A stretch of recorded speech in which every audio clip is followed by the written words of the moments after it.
The wind came down off the Cascades like something with a grudge. It moved through the Douglas firs in long, low pulses, shaking loose the last of the October leaves and sending them spinning into the frozen dark. By the time it reached the compound walls of Ridgeline Collective, it had picked up the metallic bite of incoming snow, that particular smell, dry and mineral and merciless, that anyone who had spent a winter in the mountains of Washington state learned to read the way sailors read the color of a sky. Nora Calloway had learned to read it 5 years ago, crouched behind a stand of Sitka spruce 3 miles from here, watching a mule deer pick its way across a frozen creek bed, and thinking that if she didn't start heading back soon, she wouldn't make it before dark. She had made it. She always made it.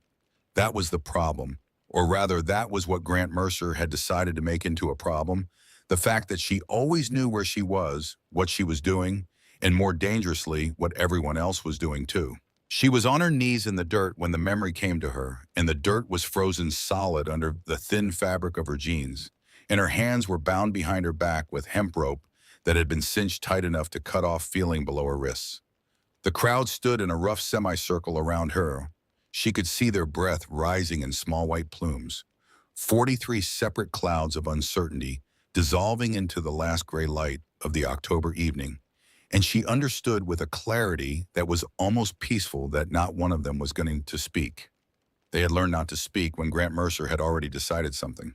5 years ago, she had walked into these mountains with nothing but a duffel bag and a cracked copy of Tom Brown's Field Guide to Wilderness Survival. She had kept every single one of them alive through 3 brutal winters.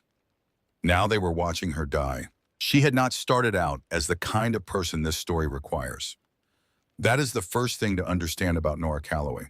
She had started out as a woman sitting in a studio apartment in Seattle's Fremont neighborhood, surrounded by cardboard boxes, listening to rain on a window, and trying to figure out what exactly she was supposed to do next.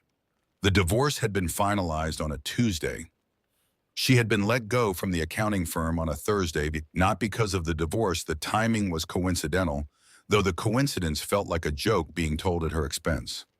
33 years old, no children, a lease on an apartment she could no longer afford alone, and a particular kind of numbness that she recognized from reading about shock victims, the body protecting the mind from a damage assessment it isn't yet ready to process. A friend of a friend had mentioned Ridgeline, someone named Davies who had spent 2 summers there and come back talking about it the way people talk about a place that changed something fundamental in how they thought about time. Self-sustaining, off-grid, built on genuine mutual care, the kind of community people used to have and had somehow engineered themselves out of. Davies had given her a phone number. Nora had called it on a Saturday morning with a cup of coffee going cold on the counter beside her, expecting nothing, and a man with a warm baritone and an unhurried way of speaking had answered and talked to her for an hour and 40 minutes about soil composition, water tables, the particular way morning light moved through a high-altitude forest in early spring. Grant Mercer had been magnetic in the way that certain people are magnetic, not because of charisma, exactly though he had that too, but because of certainty. He spoke about Ridgeline the way engineers speak about load-bearing structures, with the confidence of someone who has done the math and knows it holds. She had driven up in April when the snow was still thick in the passes, but the lower slopes were beginning to green. She had intended to stay for a long weekend. She had stayed for 5 years because she had found unexpectedly that she was good at this. Not immediately. The first summer was a study in humiliation. She had grown up in Tacoma.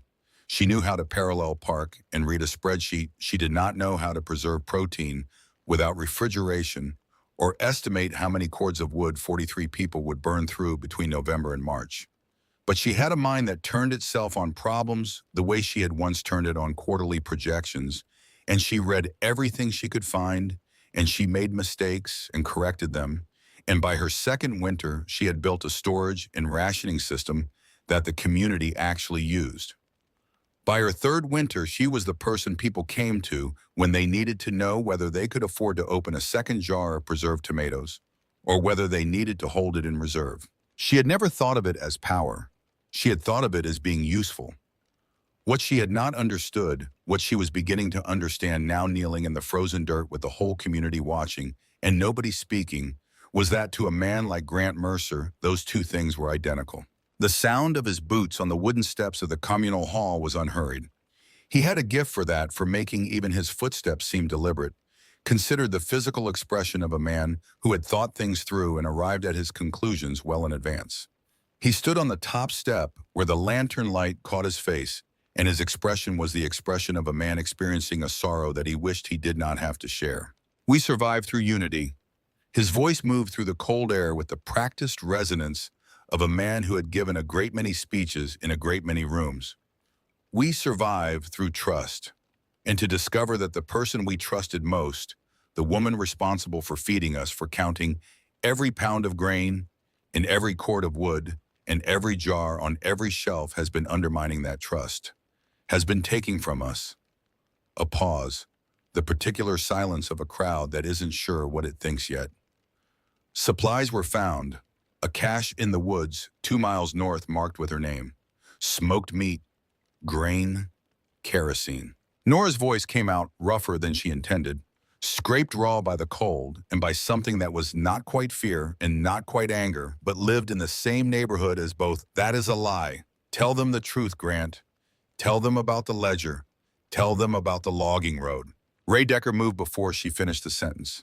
He stepped forward from his position to Grant's left and put one large hand on her shoulder, not hard, but with a firmness that was its own kind of statement. She felt the weight of it through the cold numbness of her skin. I tracked the missing supplies, she continued, because the hand was not going to stop her, not yet.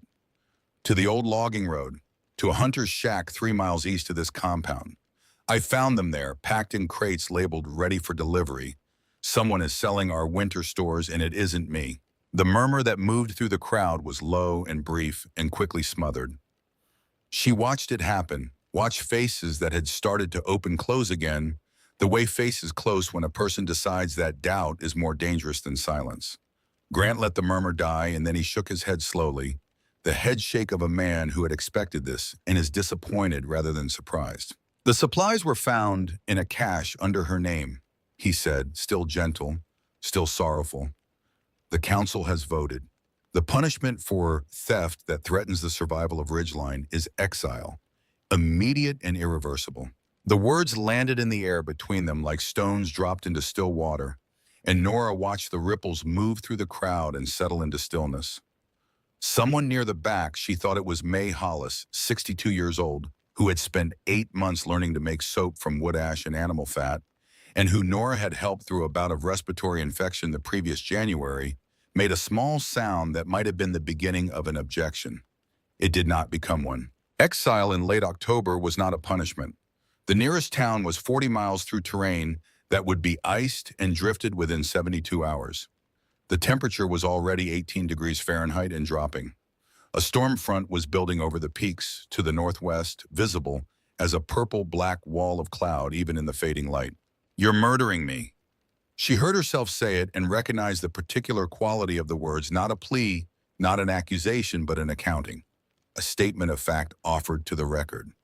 "Grant, please, it's 18 degrees. I don't even have my coat."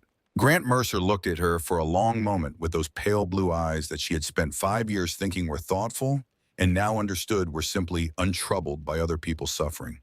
"You should have thought of the cold," he said, "before you stole our fire." He nodded at Ray Decker. The walk through the woods was the longest of her life, and it lasted approximately 40 minutes. Ray kept a hand on her elbow, not gripping more, like guiding, and neither of them spoke. The beam of his flashlight moved ahead of them on the frozen ground, picking out the roots and stones of the trail she had walked dozens of times in daylight and could now barely recognize. The cold worked through her flannel shirt in layers first, the outer surface going numb, then the muscle beneath contracting against it, then something deeper tightening in her chest that wasn't quite pain, but was the body's way of beginning negotiations with a situation it wasn't sure it could handle. She was running the numbers involuntarily because that was what her mind did under pressure. The same reflex that had once tracked quarterly figures, now tracking survival probabilities with the same dispassionate efficiency. 40 miles to the nearest town. 18 degrees and falling. No coat, no hat, no gloves. A flannel shirt, denim jeans, work boots with worn soles. Time until the deep killing frost, 72 hours. The math did not produce a promising result. The rusted wire fence appeared out of the dark like a seam in the world, the point where Ridgeline's careful managed territory ended and the actual wilderness began. Ray stopped at the fence post and stood still for a moment. She could hear him breathing. Then he reached into his jacket pocket with his free hand, and the flashlight beam swung down to illuminate the ground, and she heard rather than saw something drop a soft metallic sound against frozen dirt. Then he pulled out the folding knife. For the 3 seconds it took her brain to catch up with her body's response, she flinched. He saw it. He made a small sound in his throat that wasn't quite a word and reached behind her and cut the rope in a single clean stroke. She brought her hands forward. The feeling started returning in pins and needles that were briefly more painful than the numbness had been. She looked down at the ground and picked up what he had dropped, a magnesium fire starter, the kind with the steel striker built into the side. Ray held out the folding knife. She took it without looking at him. My boy wouldn't have made it through last February without you. He wasn't looking at her either. His voice was doing something complicated, staying controlled the way a man's voice stays controlled when it is working very hard not to be anything else. She said the same thing, said she owed you. The pronoun landed in the cold air between them. She. Nora almost asked. Ray kept talking low and fast. Bear's Throat, 2 miles north, limestone formation behind the blackberry thicket on the east side of the ridge. She found it 3 years back. Dry with a natural chimney. It's the only thing I can give you. A pause. Don't come back to this fence, Nora. He will shoot you on sight, and he'll be right too by his own rules. Whatever you do next, do it. From far away from here. He turned and walked back through the gate without looking back. She listened to his footsteps until she couldn't hear them anymore. And then she stood in the dark, in the cold, at the edge of ridgeline territory with a folding knife and a fire starter and a pronoun that didn't have a name attached to it. She. She found it 3 years back. Nora had been the one who cataloged every game trail and water source within 5 miles of the compound.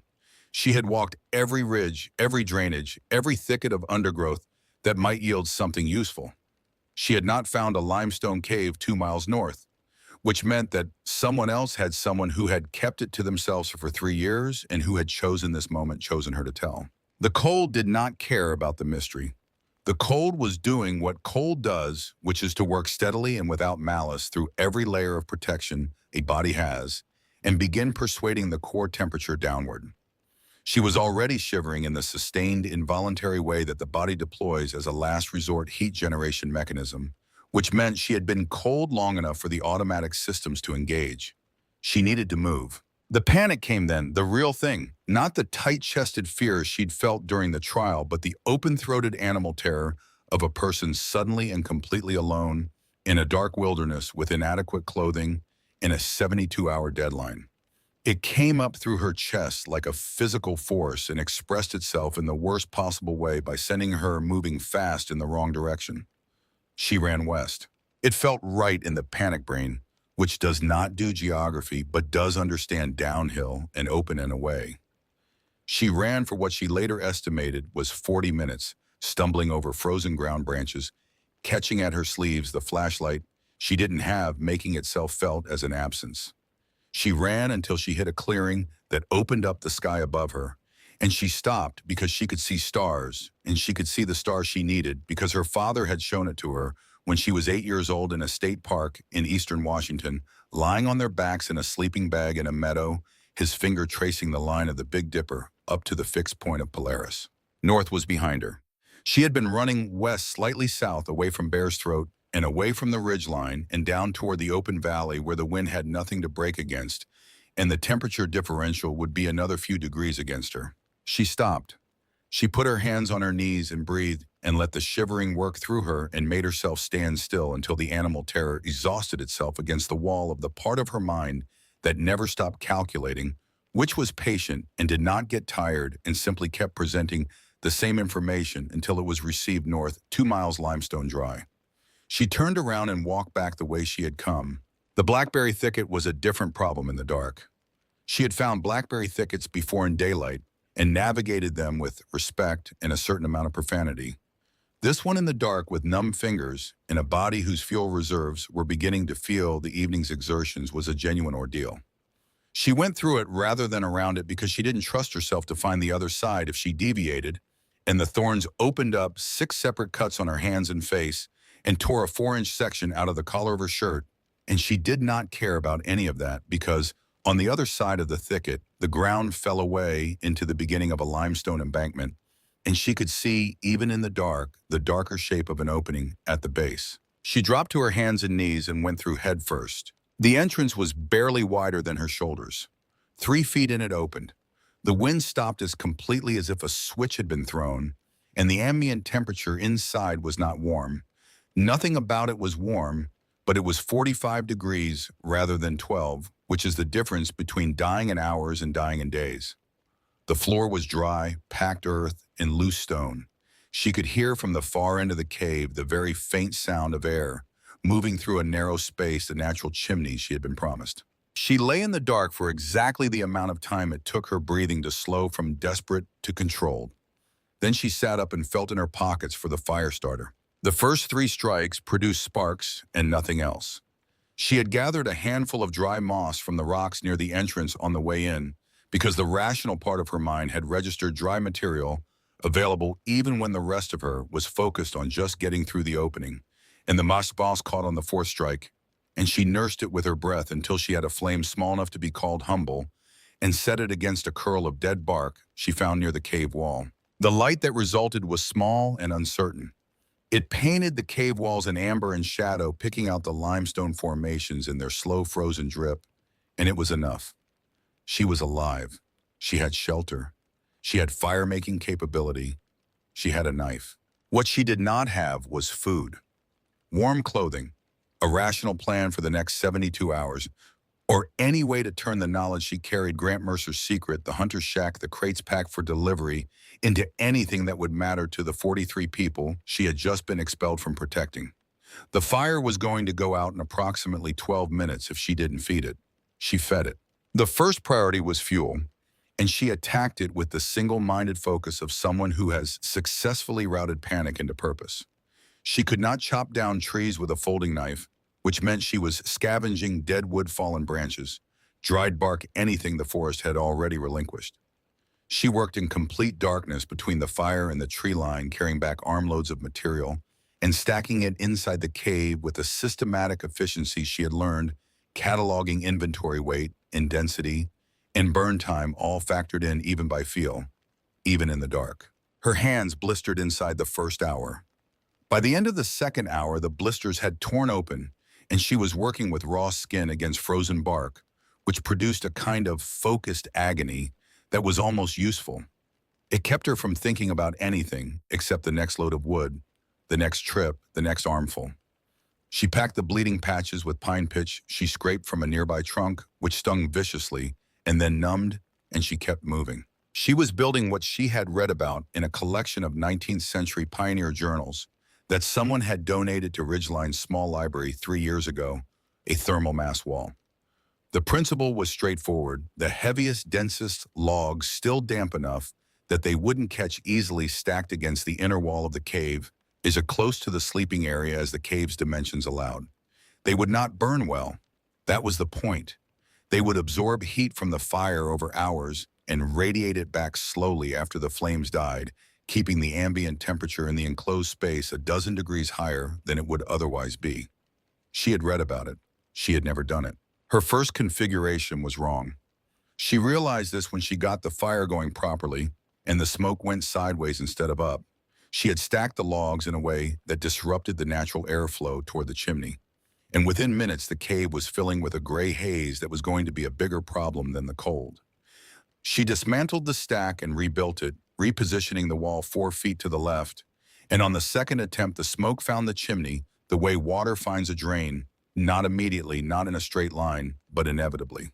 By the time she registered what she had fixed, she also registered that she had been working for 5 hours, and her body was presenting a bill in the form of a hunger that had graduated from uncomfortable to structural, the kind of hunger that isn't a feeling so much as a mechanical state, the body announcing that it has begun drawing down reserves it prefers to keep in reserve.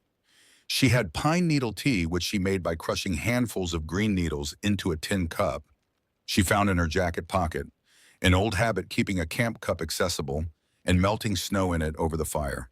The result was hot and slightly medicinal and provided vitamin C and nothing else. She drank it and stared at the fire and listened to the wind work against the outside of the limestone formation, trying to find a way in.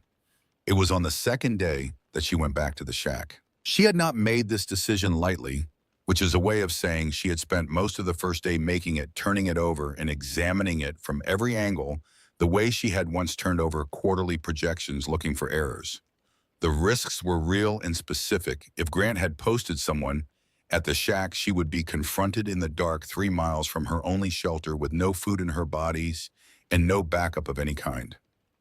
If the Valley contact had returned and reported the attempted intrusion, Grant might have doubled whatever surveillance existed. If she was caught on ridgeline territory, Ray's warning had been unambiguous. But the alternative was starving to death before December lowly in a cave that was otherwise perfectly adequate.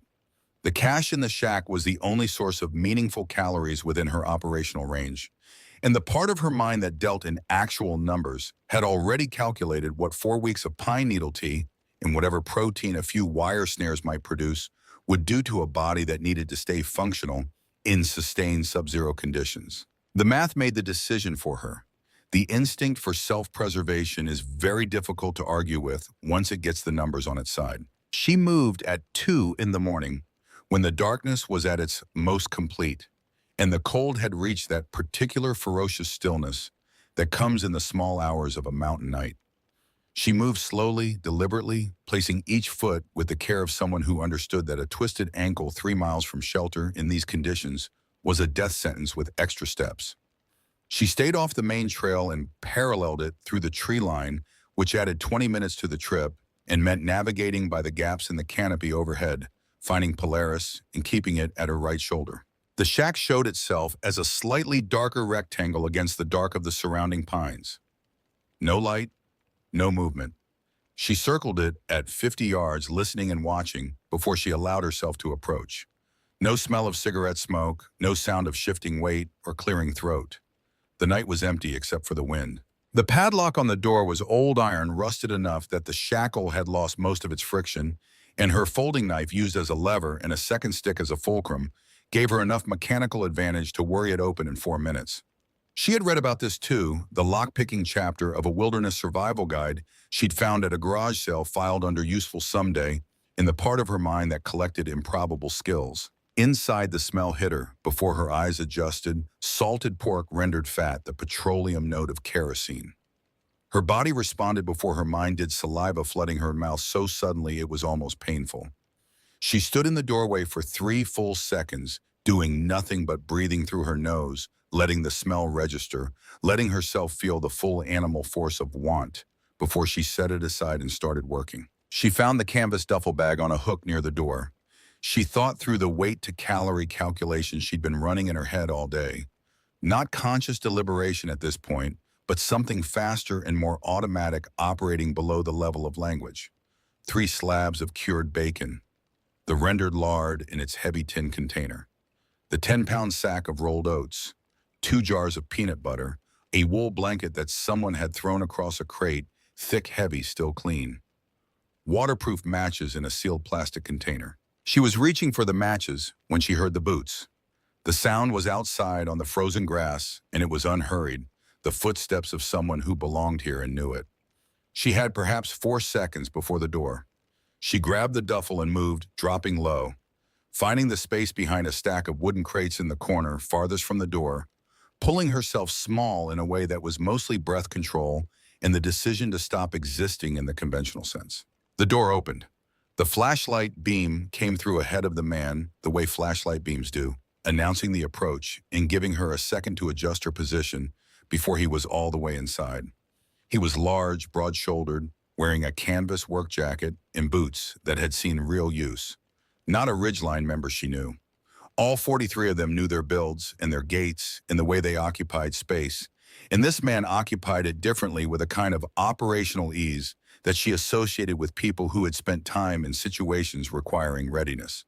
He swept the beam across the crates and boxes, checked the main pile with a practiced eye, turned toward the area where she was not visible. The window was 4 seconds long and required complete commitment, which she gave it.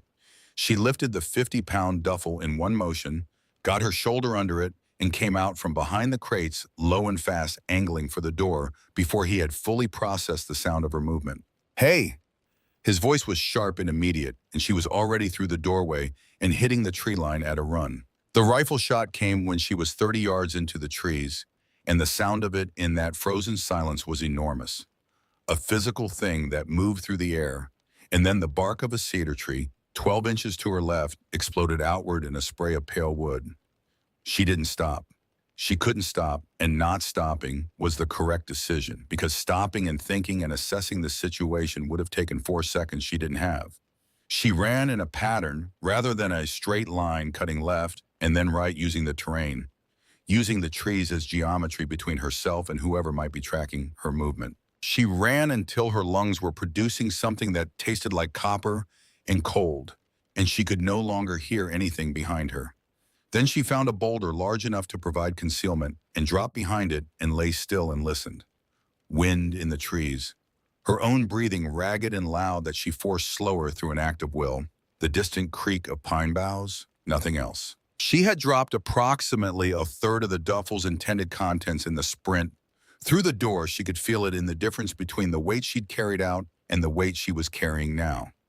Some of the peanut butter, one of the bacon slabs. The revised number arrived without ceremony, 4 weeks of adequate nutrition, not 6. Enough to sustain basic function, not enough for the sustained physical labor that 4 weeks of winter survival would require. The margin was thinner than she needed. The first snowflakes of the season began falling as she came within sight of the blackberry thicket. She stopped and turned her face up to them for a moment, feeling them touch her skin and melt. They were small and tentative, the beginning of something rather than the thing itself. By morning, they would be something else entirely. Day 3. The storm had found its footing. Inside the cave, with the blanket around her shoulders and the fire built up and the food she had managed to secure laid out in front of her in the firelight, she completed the inventory. Bacon enough for roughly 4 weeks at minimum sustenance rations. Oats, 2 weeks supplementary. Peanut butter, 3 weeks of high-fat caloric supplement. Firewood sufficient for the immediate term, more collection required. Snares still to be built. Protein supplement 0 until the snares were functional. She allowed herself a single story of bacon cooked over the fire on the end of a green stick and ate it slowly, and the salt and fat were so disproportionately satisfying after 36 hours of pine needle tea that she had to actively stop herself from reaching for a second. The cave held at something she guessed was 55 degrees, possibly 60. The thermal mass wall was doing what she had designed it to do. Survivable. More than survivable if she managed her resources correctly and didn't do anything catastrophically stupid. The storm settled over the Cascades like something that had been planning this for months. She listened to it work against the hillside above her and thought about Grant Mercer sitting in front of the communal hall's fireplace, comfortable in the certainty that the forest had done what he couldn't afford to do himself. That certainty would be making him sloppy.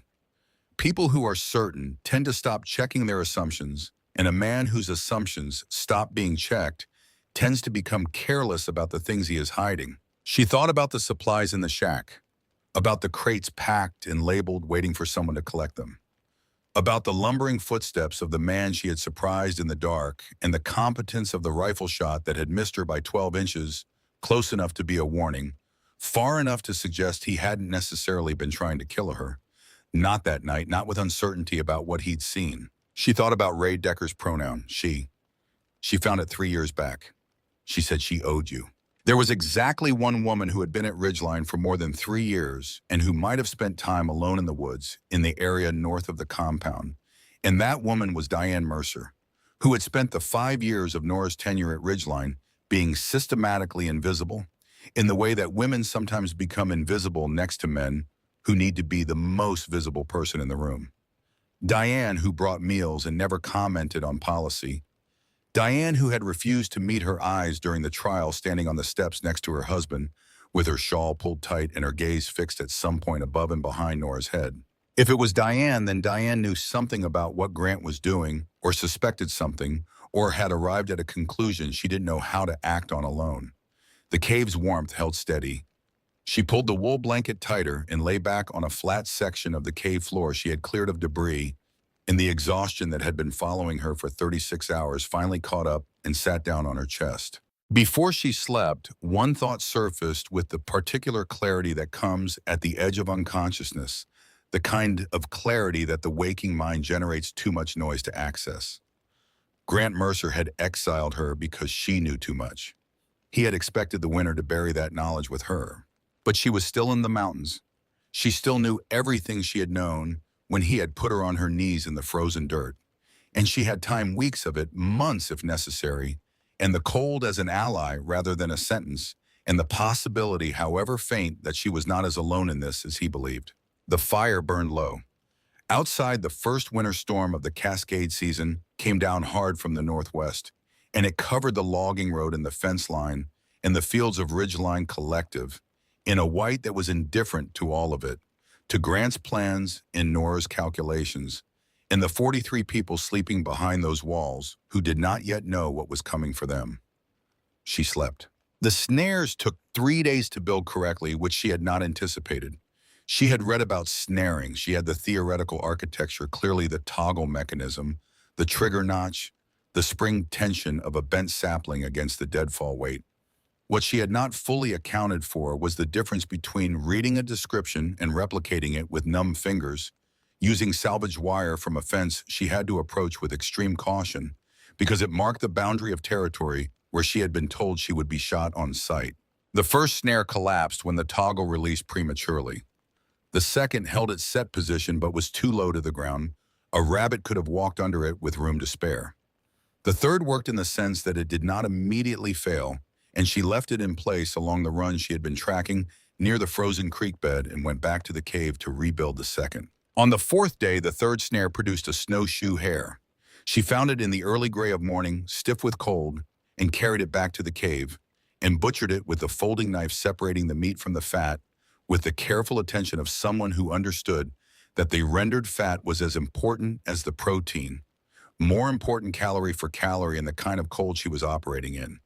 The pelts she dried and softened and used to line the inside of her boots, which made an immediate and measurable difference in how long she could work before her feet required warming. She established a daily discipline because without structure, the days began to blur in ways that were dangerous. Wake before light, tea, check snares, collect water from the seep at the back of the cave, which ran even in the deep cold because it emerged from enough depth that the rock around it maintained temperature.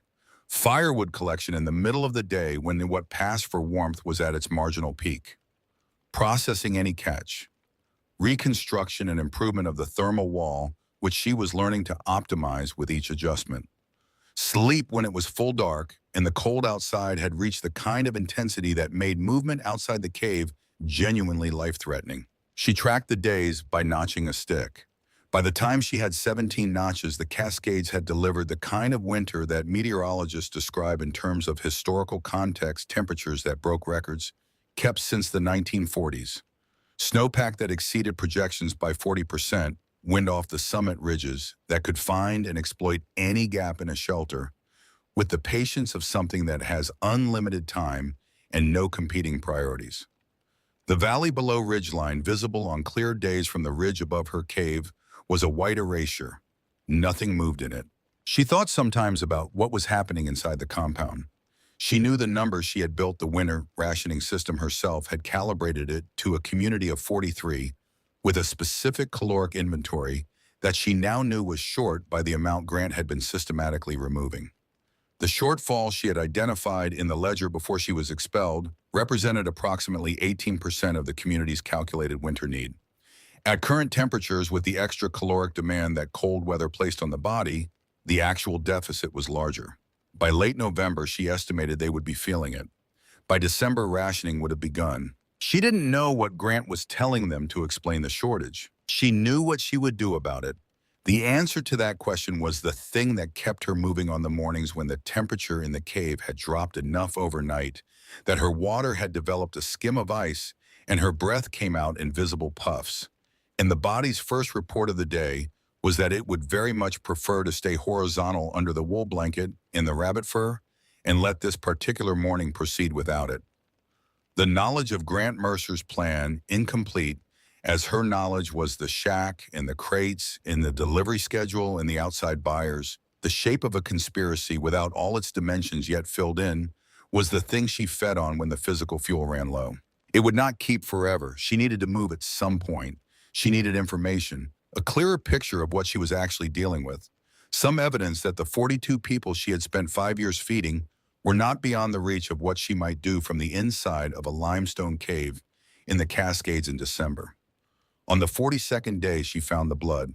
She was working the snare line along the frozen creek, moving with the conserved efficiency of someone who had learned not to spend an ounce of energy that was not absolutely necessary. Short strides, deliberate steps, no waste. The creek had been frozen solid for 3 weeks, its surface a gray-white that caught the thin winter light and held it. Against that surface, the red was impossible to miss. A spray first, then a streak, then a drag pattern, the way blood moves through snow when the thing producing it is too large to carry itself properly. She stopped and read it the way she had learned to read. Sign the irregularity of the drag suggested not an animal but a biped. Someone walking badly, veering, going to one knee periodically and hauling themselves up again. The spray pattern suggested a wound that had bled heavily and then slowed, which could mean clotting good, or could mean the blood pressure producing it was diminishing, not good. She followed the trail for half a mile through country. She knew well the creek bending east toward the ridge, where the firs grew thickest, and at the base of a Douglas fir that must have been 200 years old, she found Ray Decker. He was on his back, which meant someone had already been here and turned him. And then she realized he had turned himself. She could see the scuffle pattern in the snow, the place where he had made an effort. He was breathing. She could see the small cloud of exhalation in the air above his face. His lips were the color of old bruises, and his skin had gone somewhere past pale into the waxy translucency that the body achieves when it is consolidating its resources around the absolute core and letting the surface go. She stood over him and waited. He had put a knife to the rope that bound her wrists and given her fire, and given her the cave, and by those actions had in any meaningful sense saved her life. He had also followed her out to that fence line under Grant Mercer's orders, and stood beside her on her knees in the dirt, and said nothing during the trial, said nothing as Grant pronounced his sentence. He had done the last thing out of something like decency, and the things before it out of something like complicity, and they were both true simultaneously, and she was not in a position to weigh them with any precision.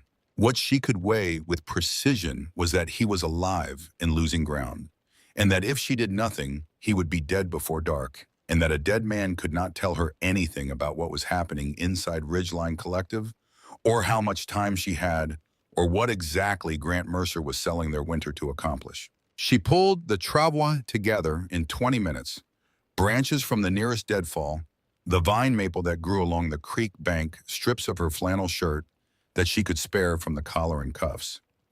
She had at this point read enough emergency medicine texts to know that she was doing wilderness first aid rather than medicine, which meant she was working to prevent immediate death and create conditions for possible recovery, which were two different and more achievable goals than fixing anything. Rolling him onto the travois required everything she had. He was large and completely without muscle tone, which is to say he was 200 pounds of dead weight, and the ground was not cooperating, and she made sounds in the process that she was glad no one was close enough to hear.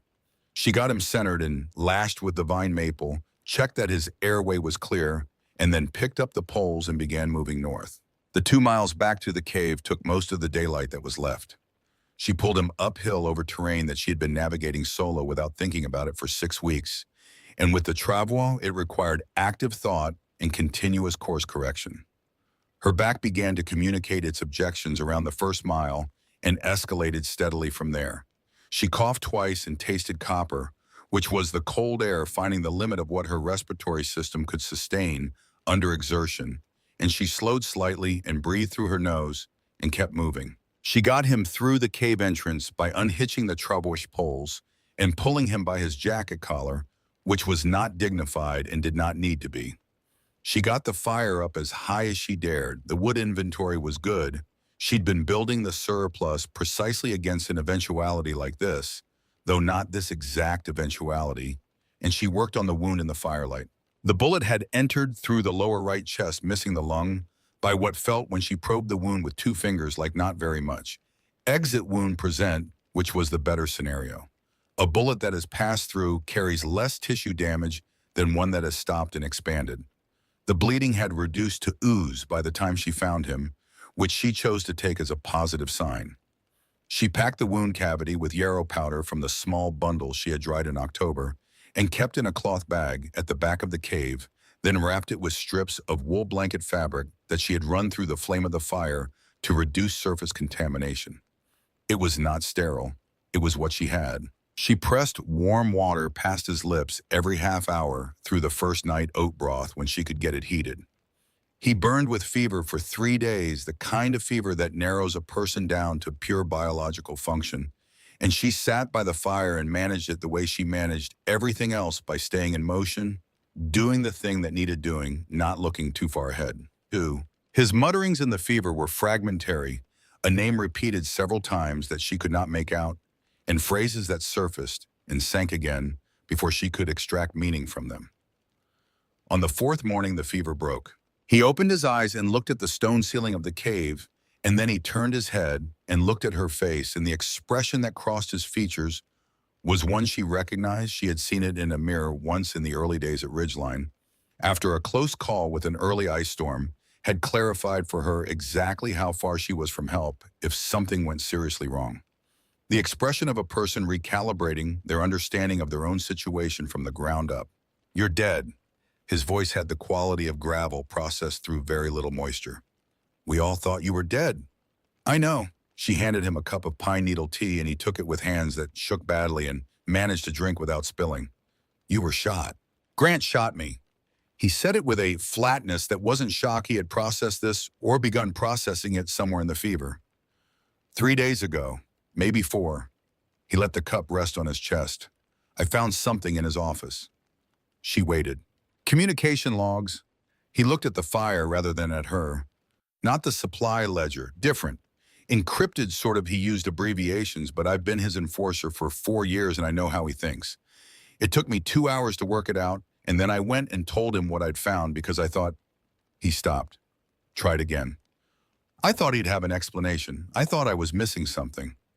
He had not been missing anything. What Grant Mercer had been selling was not merely the community's winter supplies. What Grant Mercer had been selling was Ridgeline Collective itself, the compound, the infrastructure, the water rights, the stockpiled resources, the labor of its surviving members.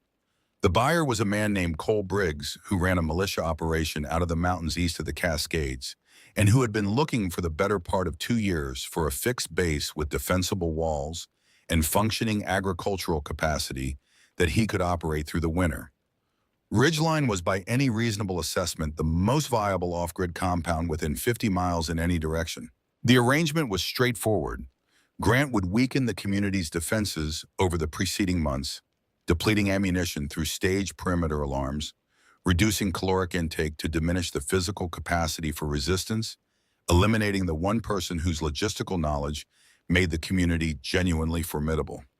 On the winter solstice, he would open the main gate at 2 in the morning. Briggs's convoy would come up the logging road on snowmobiles and walk in.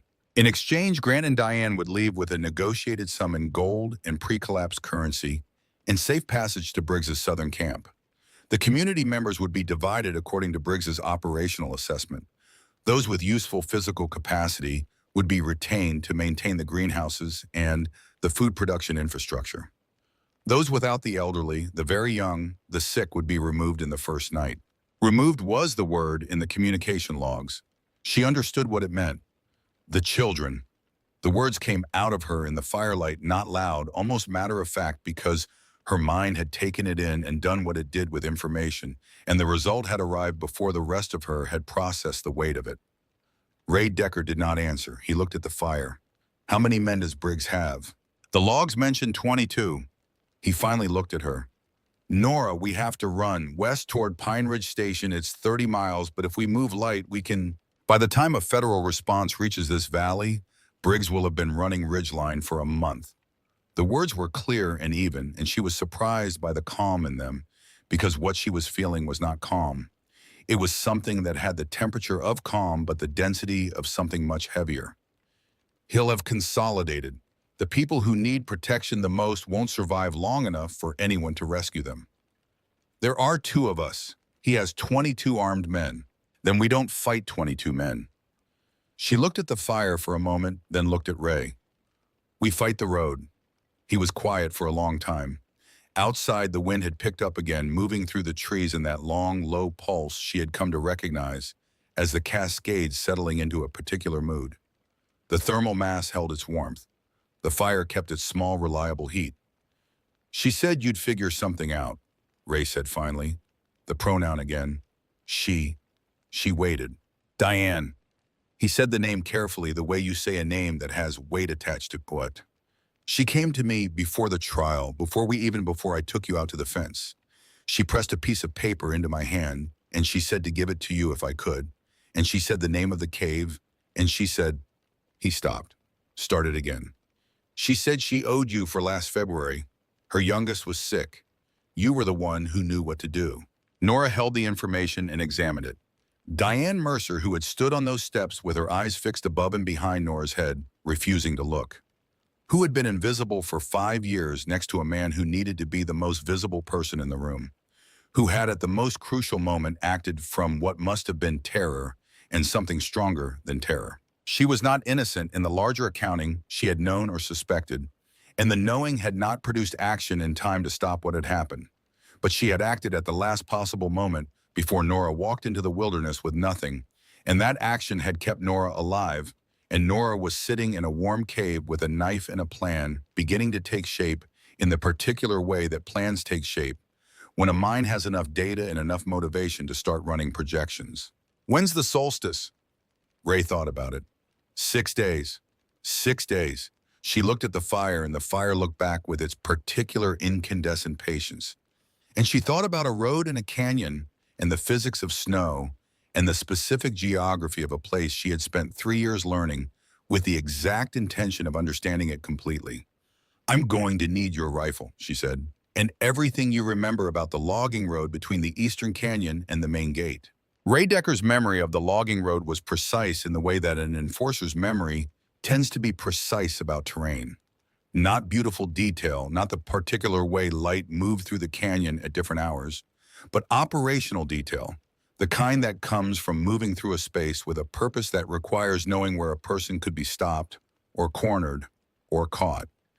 He had driven the road in Grant's truck 4 times over the past 3 months, always at night, always carrying the supplies from the compound to the shack. He knew where the road narrowed. He knew where the cliff face came close enough to the road surface that a vehicle had to slow to navigate it. He knew the name the old-timers in the valley had given the canyon section Devil's Throat, and he knew why they had given it that name. Because he had stood at its edge once and looked down into the compression of rock and shadow and thought that anything going in there had better be sure it wanted to come out the other side.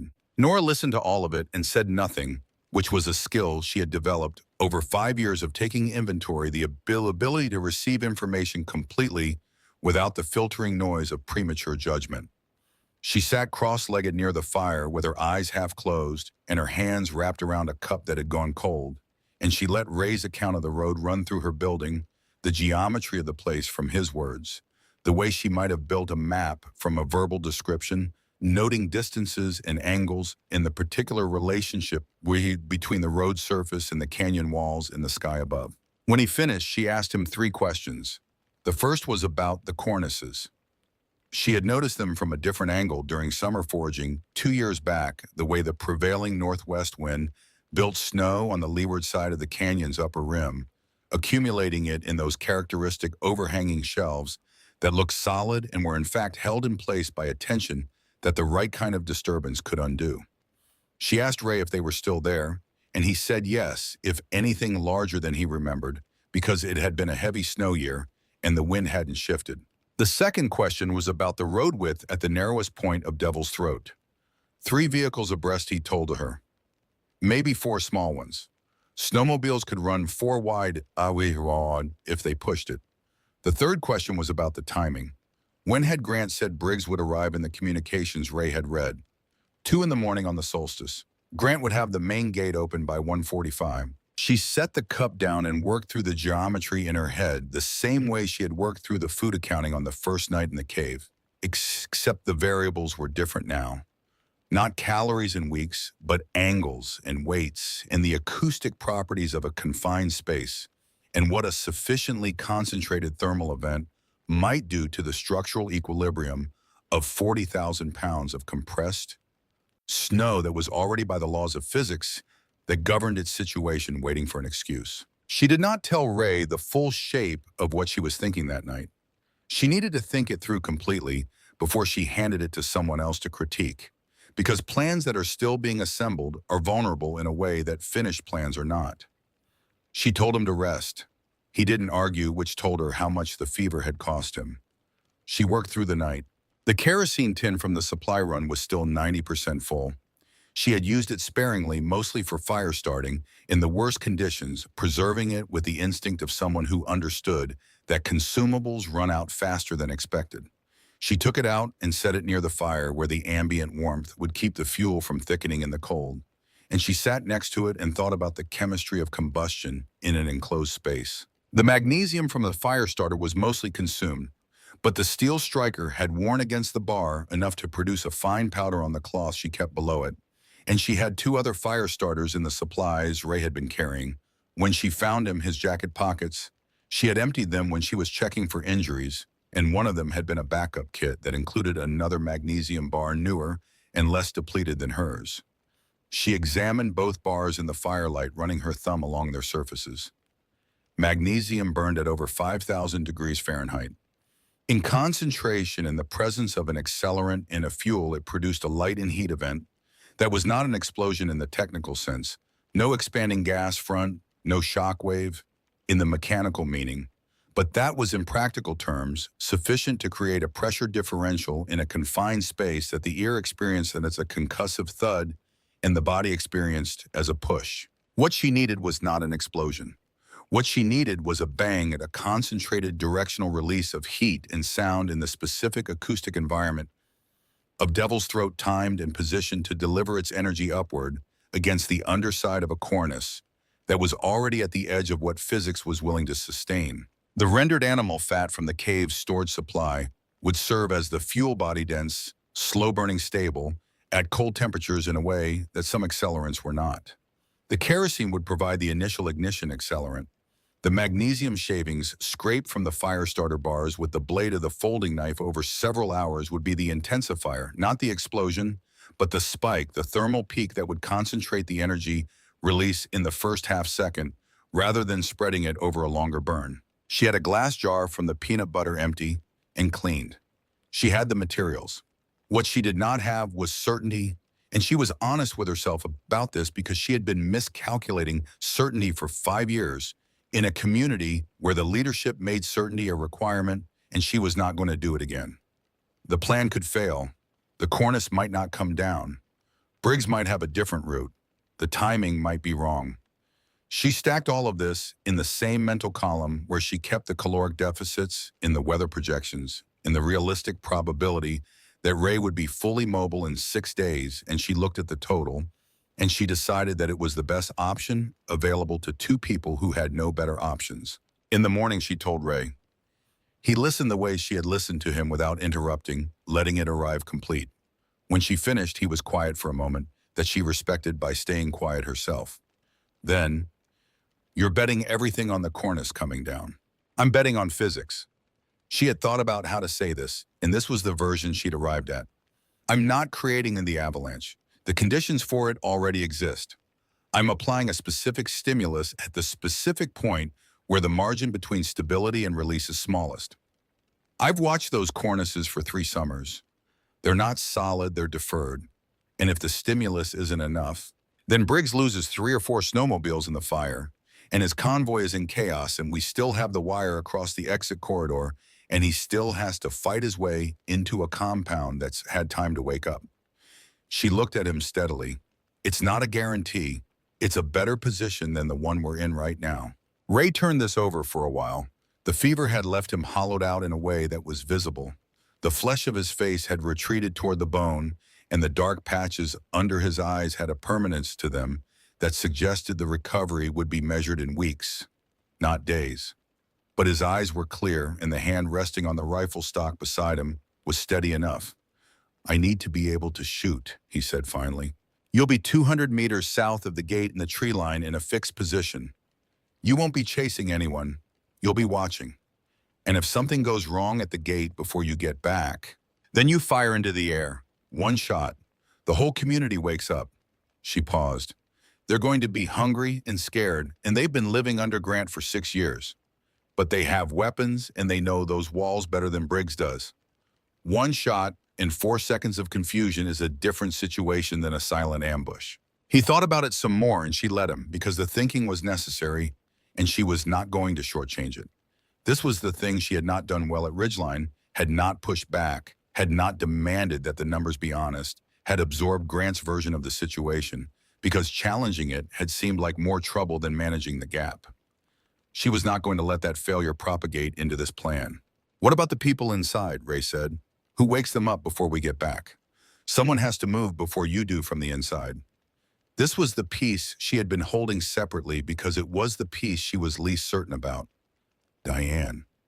The words settled in the cave with the weight of everything it implied. Ray's expression did something complicated and then resolved into something that wasn't quite acceptance and wasn't quite resistance, but was the face of a man who had been surprised by Diane Mercer once already, when she had pressed that piece of paper into his hand at the last possible moment and was revising his assessment of what she was capable of.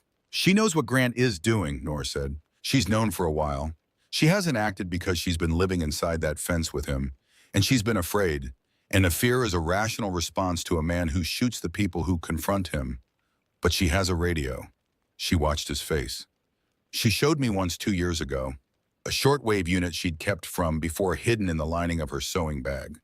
She told me it was for emergencies, and then she laughed like it was a small joke between us, and I filed it away." "You think she'd use it?" "I think she already knows she should have acted sooner. I think the weight of that is the thing that's been keeping her from sleeping, and I think if someone gave her a specific task with a specific timing and a specific outcome, she would do it. Not because she's brave." She paused, searching for the accurate version of this. Because the only thing worse than doing it would be finding out it was the thing that mattered, and she didn't. Ray sat with that for a while. Then he nodded once and reached for his cup. The days that followed had a quality she had not anticipated. They were precise. There was too much to do and too little time to do it in, and every hour had a specific purpose, which turned out to be a better condition than the open-ended accumulation of survival days that the past 6 weeks had been. Purpose is a kind of warmth. She had not recognized this before, and she recognized it now. She worked the fire starter bars with the knife blade for 2 hours each morning, accumulating magnesium powder on a cloth with the careful deliberateness of someone who understood that what she was producing was not infinitely available and could not be reclaimed if she spilled it. The powder she stored in the sealed lid of the peanut butter jar, packed in dry moss to keep it from dispersing. The glass jar she cleaned thoroughly and allowed to dry completely near the fire moisture inside would disrupt the ignition sequence, and she was not building a second device. This was the one she had. She tested her throwing arm. This was something she had not thought about explicitly until she was standing outside the cave at 10 in the morning on the third day holding a stone, the approximate weight and dimension of the filled jar, and realized that the last time she had thrown anything with accuracy was a softball game at a company picnic in 2019, and the distance and precision requirements of what she was planning were considerably more demanding than a company picnic. She found a target, a specific crack in the limestone face 20 meters from the cave entrance, and she threw at it. The first throw was low and left by 8 inches. The second was closer. She threw for an hour, stopping when her shoulder told her it had reached the boundary of useful work, and she assessed her accuracy and found it adequate for a large target, but not for a small one. The cornice was not a small target. The cornice was 40,000 pounds of snow distributed across a section of the canyon rim that was approximately 15 meters wide. She was not trying to hit a specific point. She was trying to deliver a concussive event within the acoustic influence of that section of rim from a position 25 meters above the road surface at an angle that would place the impact on the road or the canyon wall rather than on a moving target. She adjusted the parameters in her head and threw the stone again, and this time it struck the crack. Ray improved faster than she expected.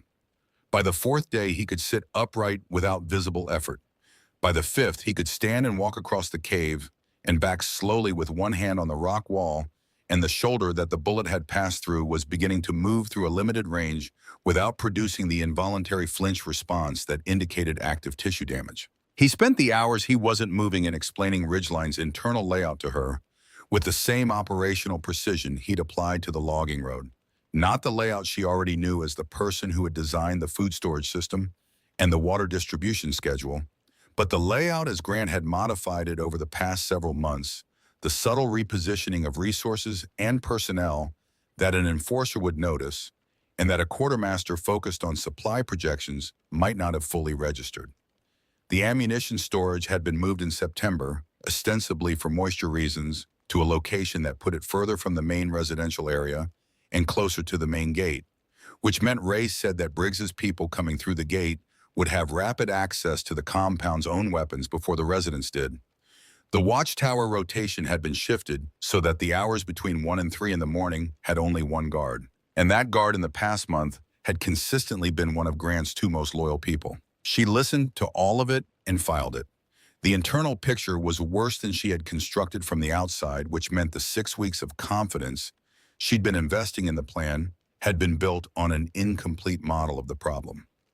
She revised.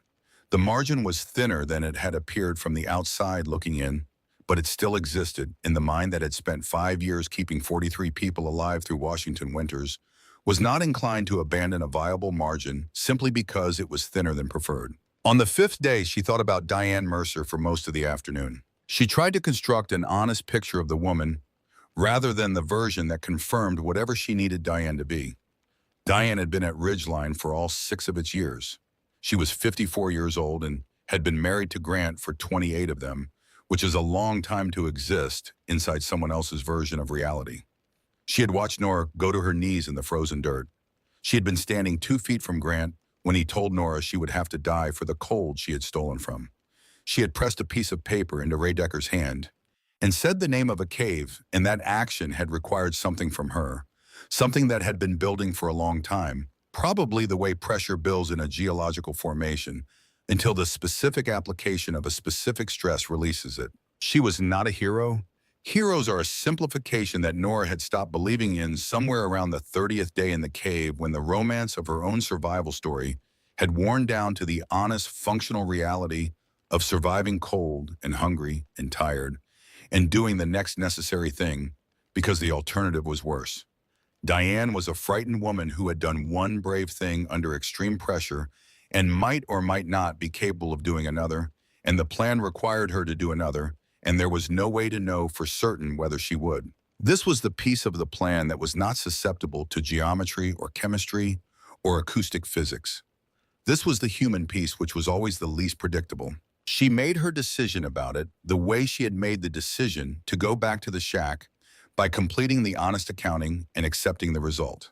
The plan needed Diane. The alternative to needing Diane was a plan that could not produce the outcome she needed. Therefore, she needed Diane, and she would act on the assumption that Diane would come through, and if Diane did not, she would deal with that deviation from the plan in the moment, which was the only place you could ever deal with anything.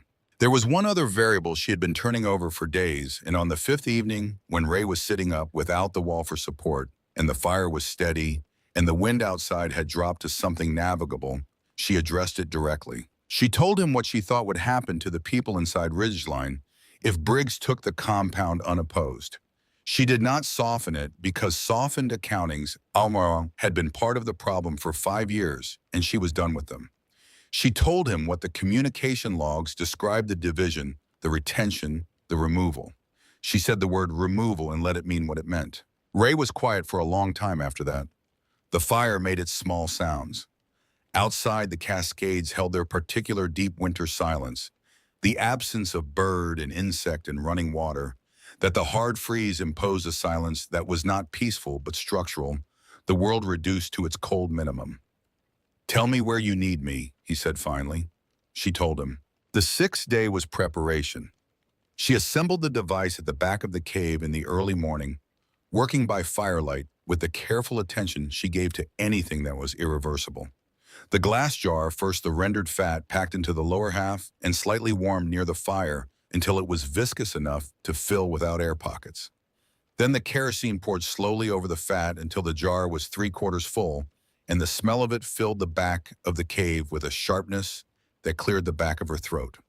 Then the magnesium powder from the sealed lid distributed over the surface of the kerosene with the cloth-folded care of someone who understood that what they were handling was not dangerous in itself, but would be given the right conditions. She sealed the jar's lid lightly, tight enough to transport loose enough that the pressure of ignition would have somewhere to go. She wrapped it in a cloth to stabilize the temperature during the trip to the canyon, which would take 45 minutes through country. She intended to travel by starlight, and she set it carefully in the corner of the cave against the thermal mass wall, where the temperature was most stable and the risk of accidental disturbance was lowest. Then she dealt with the wire. The wire fencing along ridgeline's perimeter was old agricultural fencing, four-strand barbed rusted to a particular flexibility that was useful rather than brittle. She had been collecting sections of it over the past 6 weeks on her nighttime trips, accumulating a coil of approximately 40 meters. Ray had described the exit corridor from Devil's Throat, the point where the canyon opened into a brief flat section before the road curved toward the compound, with pine trunks on both sides close enough that something strung between them at chest height for a person moving quickly would be encountered before it was seen in the dark. She coiled the wire into a manageable section and set it beside the device. That evening, for the first time in 6 weeks, she tried to sleep before midnight and found that she could not. She lay on her back on the cave floor and watched the play of firelight on the limestone ceiling and ran the plan through from beginning to end, not looking for problems she had found, all the problems she was going to find, but in the way that a body rehearses a physical skill before performing it, encoding the sequence so that in the moment the action could come from somewhere below the level of conscious decision.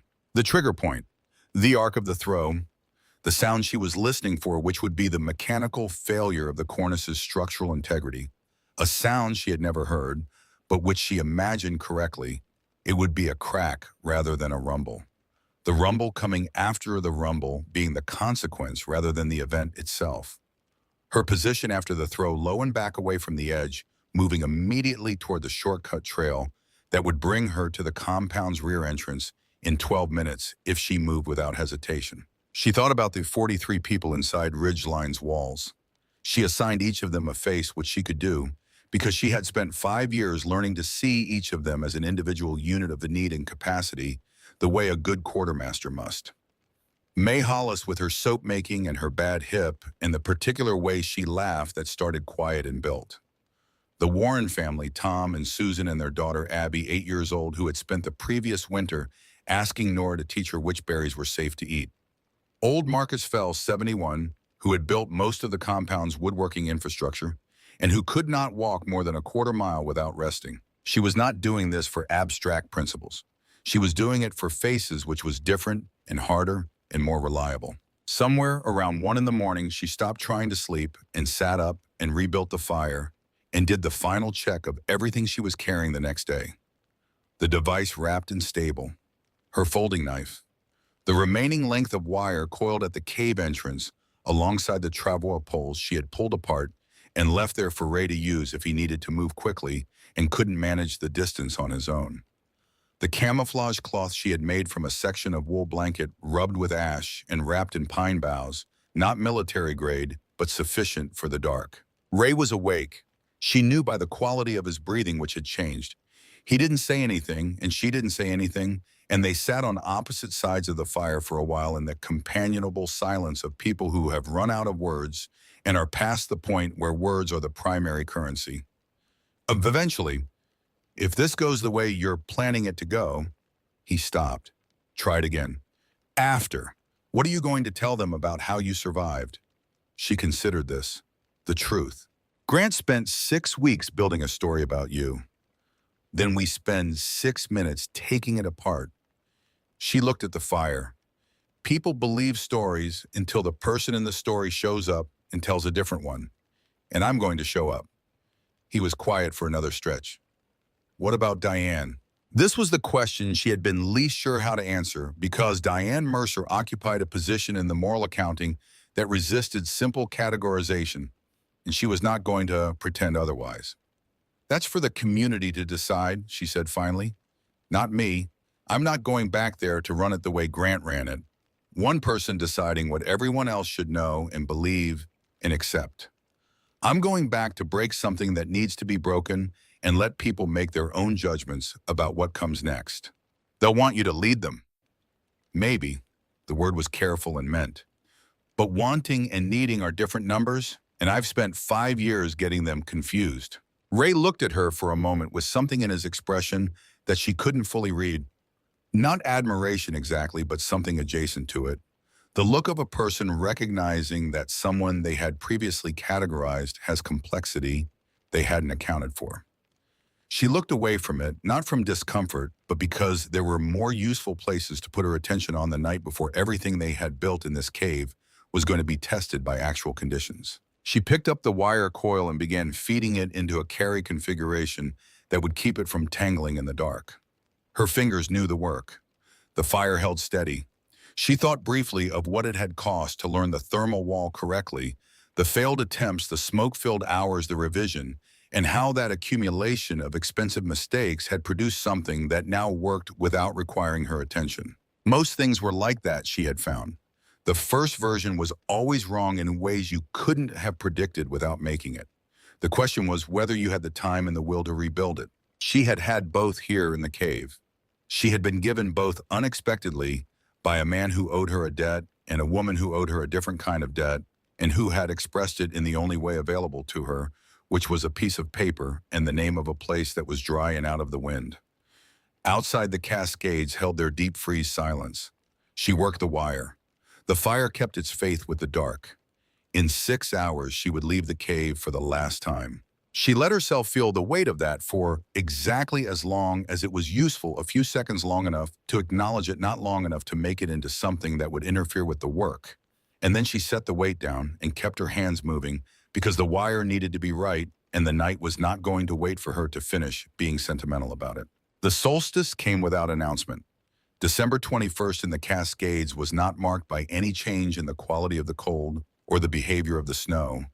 Both had been at their operative extreme for 3 weeks already, and the astronomical significance of the date was available only to those with access to a calendar, which she did not have, and the communication logs Ray had read, which had specified it clearly enough that she had counted backward from his best estimate of when he'd been shot and arrived at a number she was confident in. She left the cave at 12:30 in the morning. Ray went out first, moving slowly, the lever action held across his body.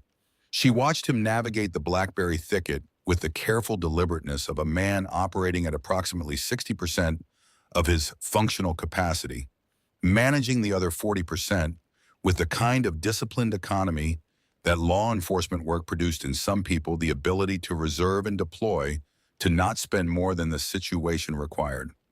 He made it through without going down. She followed him out, and they stood for a moment on the other side in the deep cold and adjusted to the dark. No moon.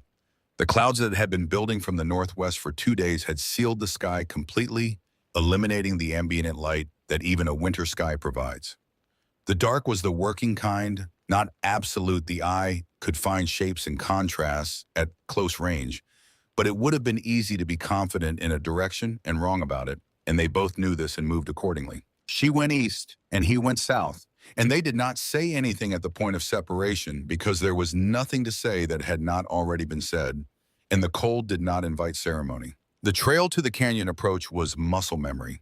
She had walked it in daylight 100 times over 3 years of foraging and mapping, and the muscle memory was good, even in the dark, translating itself into adjustments of stride, length, and foot placement that kept her on course through terrain she could feel more than see. The device was in her right hand in its cloth wrapping, held against her body for temperature stability. The camouflage cloth was around her shoulders and head fixed with a strip of vine maple she had pre-tied to the correct tension. She moved without a light, and she moved without hurry, and she moved in the particular silence of someone who has spent 6 weeks learning to exist in a forest without announcing herself to it. The canyon approach took 40 minutes. She stopped 200 meters from the rim and stood still for 5 minutes listening.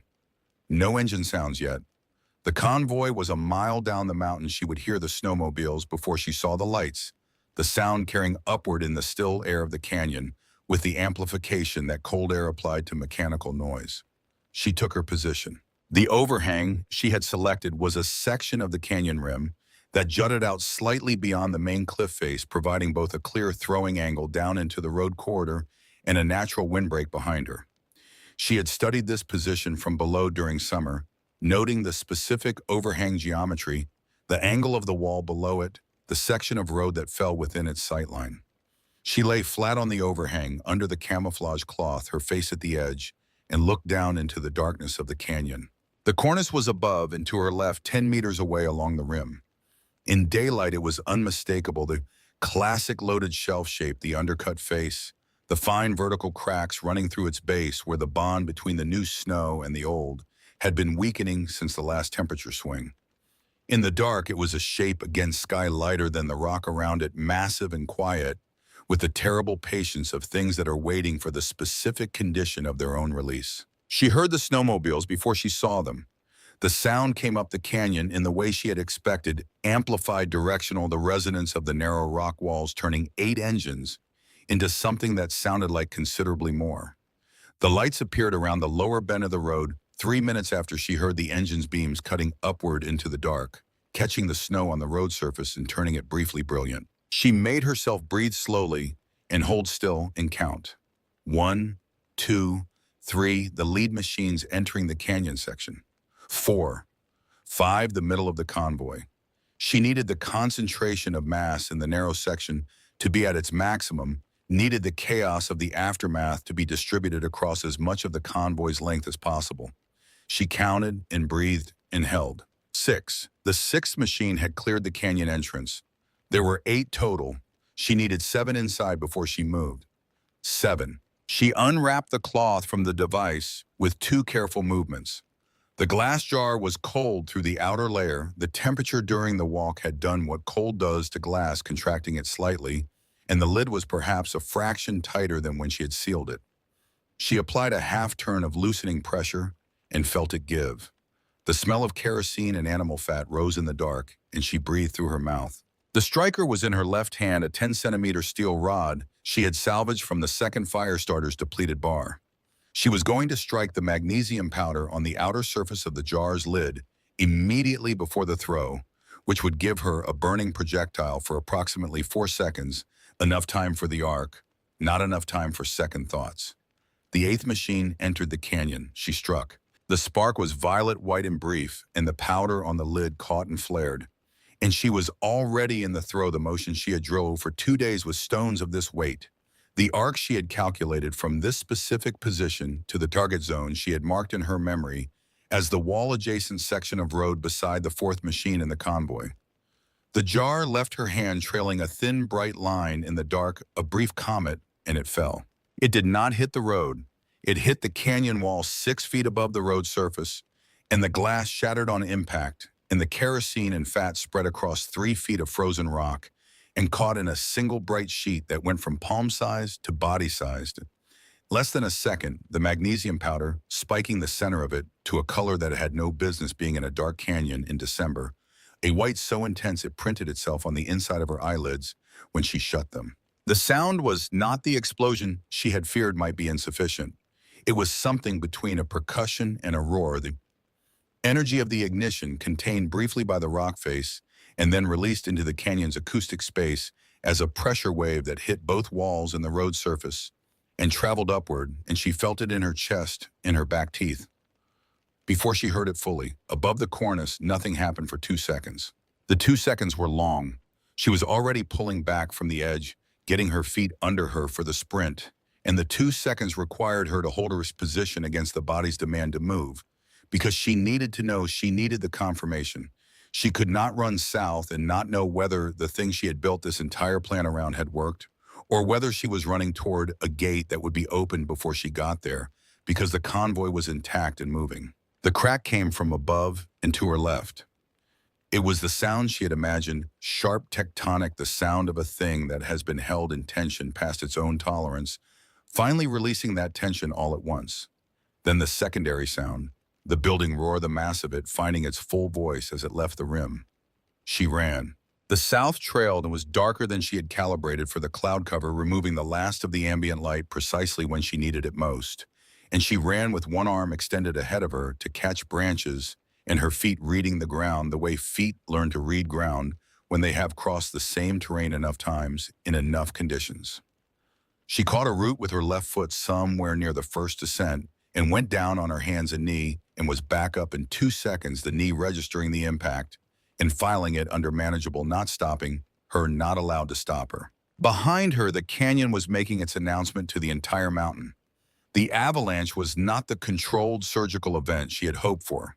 Natural systems rarely were, but it was sufficient, which was all she had ever actually needed it to be.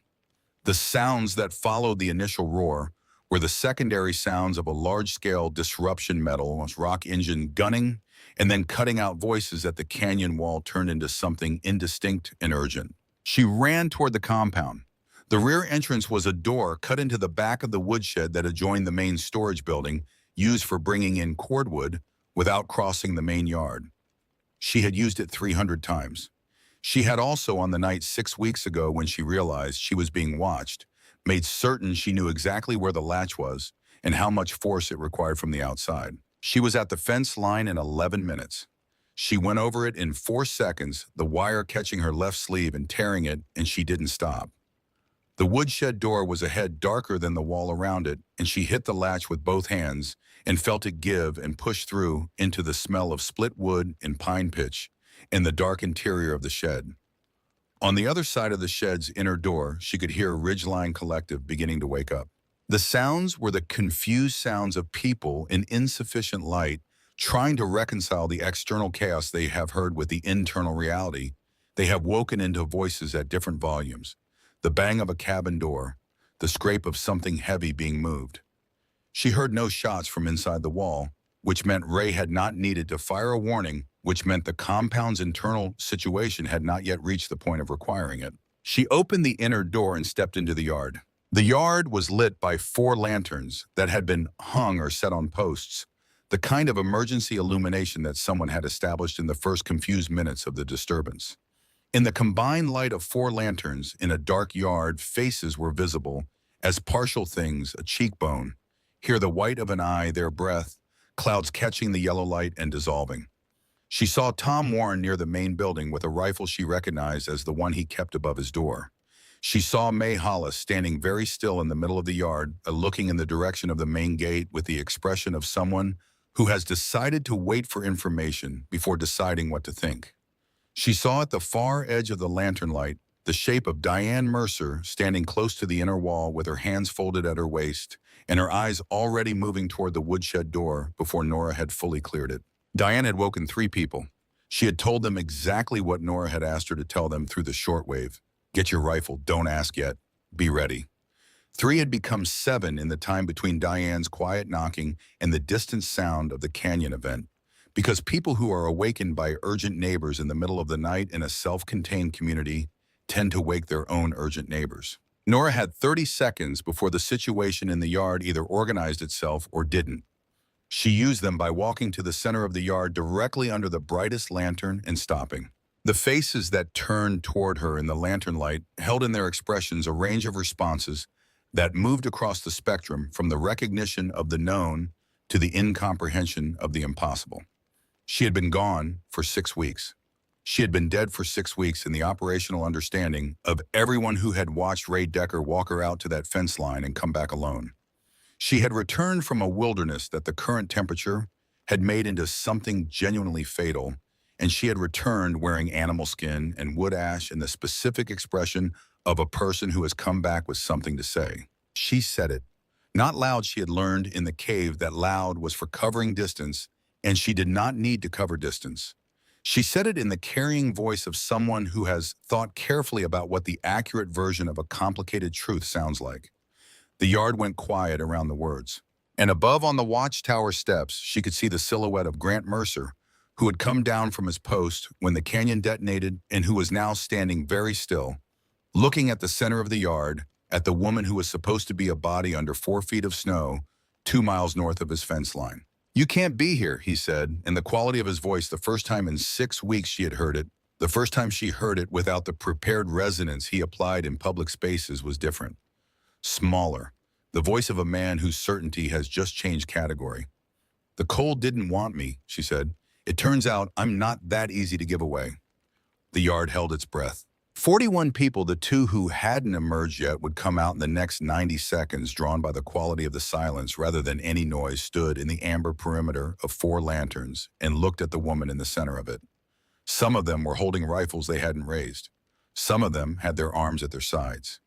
May Hollis had both hands pressed flat against the front of her coat, the gesture of a person steadying something internal. Tom Warren's rifle was pointed at the ground, the barrel trembling slightly with the involuntary tremor of a man who is holding something heavy and trying to decide whether to put it down. Grant Mercer stood at the edge of the watchtower steps and did not move. The silence lasted long enough that Nora could hear from somewhere beyond the south wall a single sustained creak of pine, a branch under snow load releasing slowly into the dark. Then Tom Warren's daughter Abby appeared in the doorway of the Warren cabin, 8 years old, in a wool coat, 2 sizes too large, her hair uncombed from sleep, and said into the silence, "Miss Nora." The words were simple and factual and carried the absolute confidence of a child who has not yet learned to doubt what her eyes tell her. Something in the yard shifted. Not a sound and not a movement, but a quality, the collective held breath, releasing in stages, the slow exhale of a community that has been living under a particular atmospheric pressure for long enough that the drop in it is physically perceptible. Nora did not let it become a moment. Moments had a way of expanding and then collapsing into themselves, and she did not have time for either. She kept her voice at the same carrying level. It had been the level that covered the yard without effort, and she said, "Cole Briggs and his men are on the logging road. Grant opened the gate for them tonight. Ray Decker has the east tree line. I need every rifle in this yard pointed at the watchtower steps before Grant has time to think." The transition from confusion to action was not instantaneous. It moved through the crowd in a wave that started with Tom Warren, who had known Nora for 4 years and had watched her navigate a food shortage crisis the previous March with a precision that had kept his family fed when 3 other families had begun to go genuinely hungry, and who raised his rifle not at the watchtower, but in the direction of the watchtower, which was a meaningful difference. The wave moved from Tom to the man next to him, and from there outward through the yard, not unanimous, not without the friction of people trying to reconcile what they were seeing with what they had been told for 6 weeks, but moving. Grant came down the last 2 steps of the watchtower. His hand was at his coat. She watched the hand with the peripheral attention she had been devoting to it since she first saw his silhouette, because the hand was the information that mattered everything else he might do. Every word he might say was less relevant than what the hand did next. The hand moved to the revolver at his hip. He drew it and brought it up, and the barrel was pointed at her chest, and the yard went very still again, but differently. Not the hell-breath stillness of before, but the compressed stillness of a situation that has arrived at its smallest possible margin. "You walked out of those mountains," he said, and the prepared resonance was entirely gone from his voice, now replaced by something that was not quite fear and not quite rage, but had the temperature of both. "That's not possible. It's possible if the person you exiled knew the mountain better than you did." She did not step back. She did not raise her hands. She held his eyes with the specific quality of attention she had developed over 6 weeks of watching things that could kill her, the attention that registered everything and gave nothing away. "You built something good here, Grant. You told yourself it was for the right reasons, and maybe some of it was in the beginning. But you've been selling it for 6 months. The supplies, the security infrastructure, the people." She let one beat of silence carry the weight she needed it to carry. "Ray Decker found the communication logs. Then you shot him and left him in the canyon." The murmur that moved through the crowd this time was different from the one at the trial 6 weeks ago.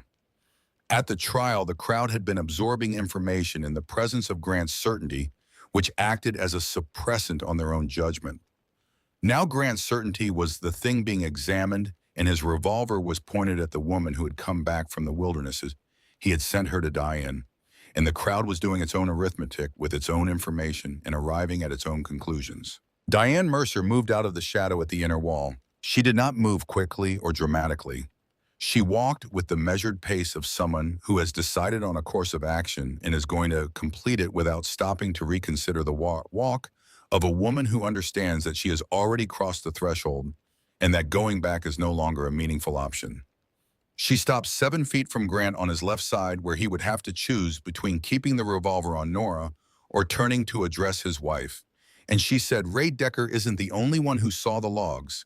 I read them too, Grant, 6 weeks ago, before the trial." The specific quality of silence that followed was the silence of a man registering a betrayal from the last direction he had thought to guard. Grant's face moved through several expressions in 2 seconds surprise, and beneath the surprise, a very old anger.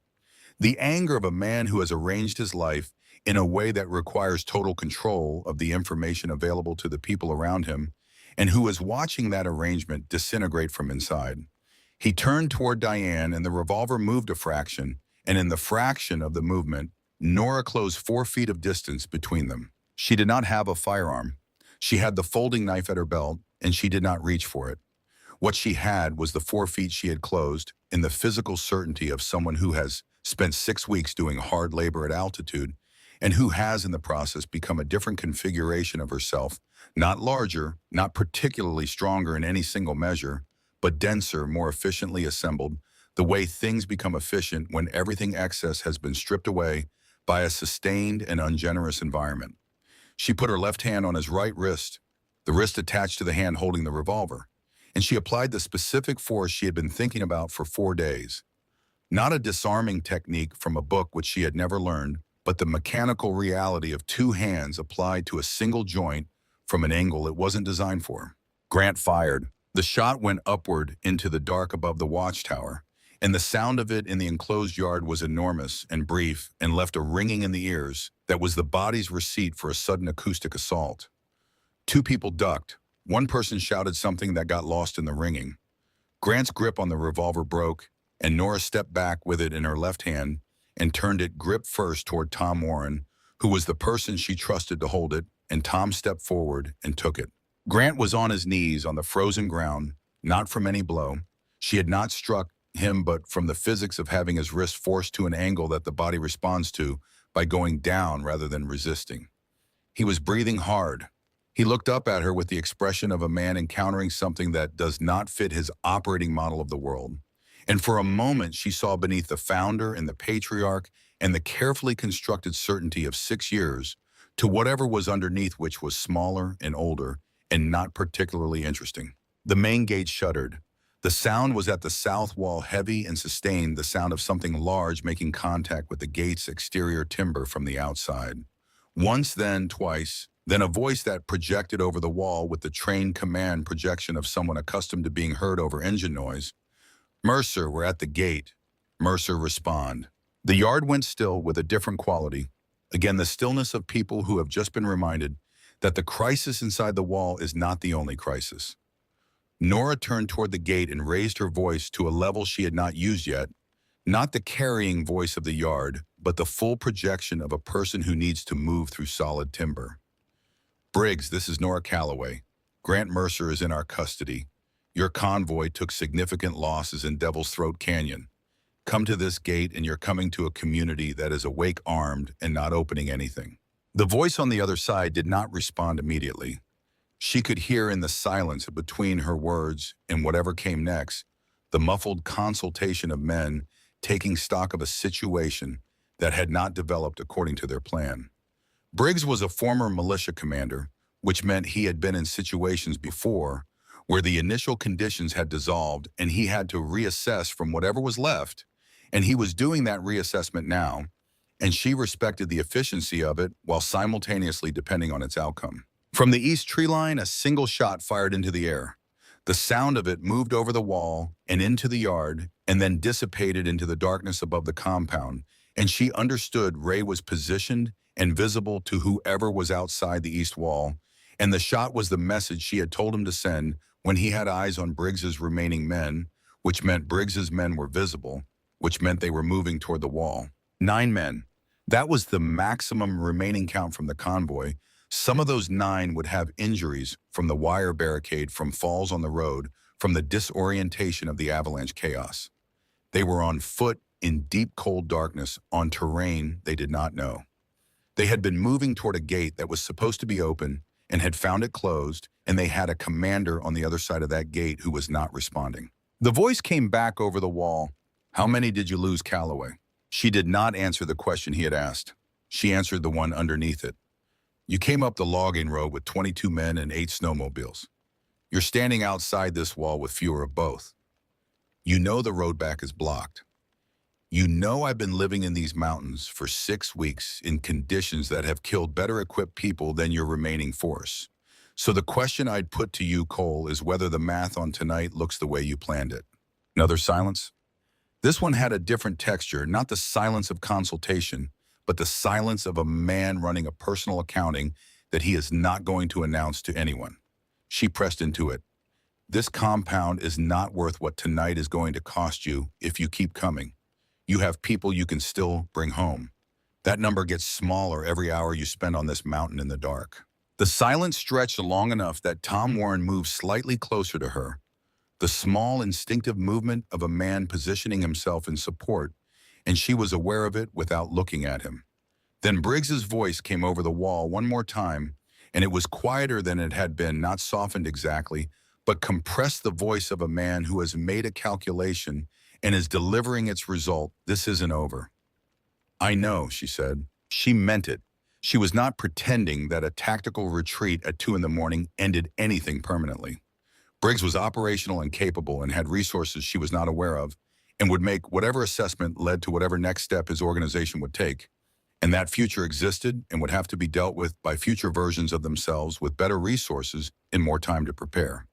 But it was not the problem of the next 4 hours, which were the hours she had been planning for, and she had learned in the cave that solving the problem of the next 4 hours was the only kind of problem solving that produced any usable result.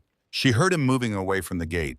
She heard over the following several minutes the sounds of organized withdrawal, not panicked, not chaotic, but purposeful, a force that was retreating in order rather than running, which told her everything she needed to know about what kind of problem Briggs would be in the spring. She filed it.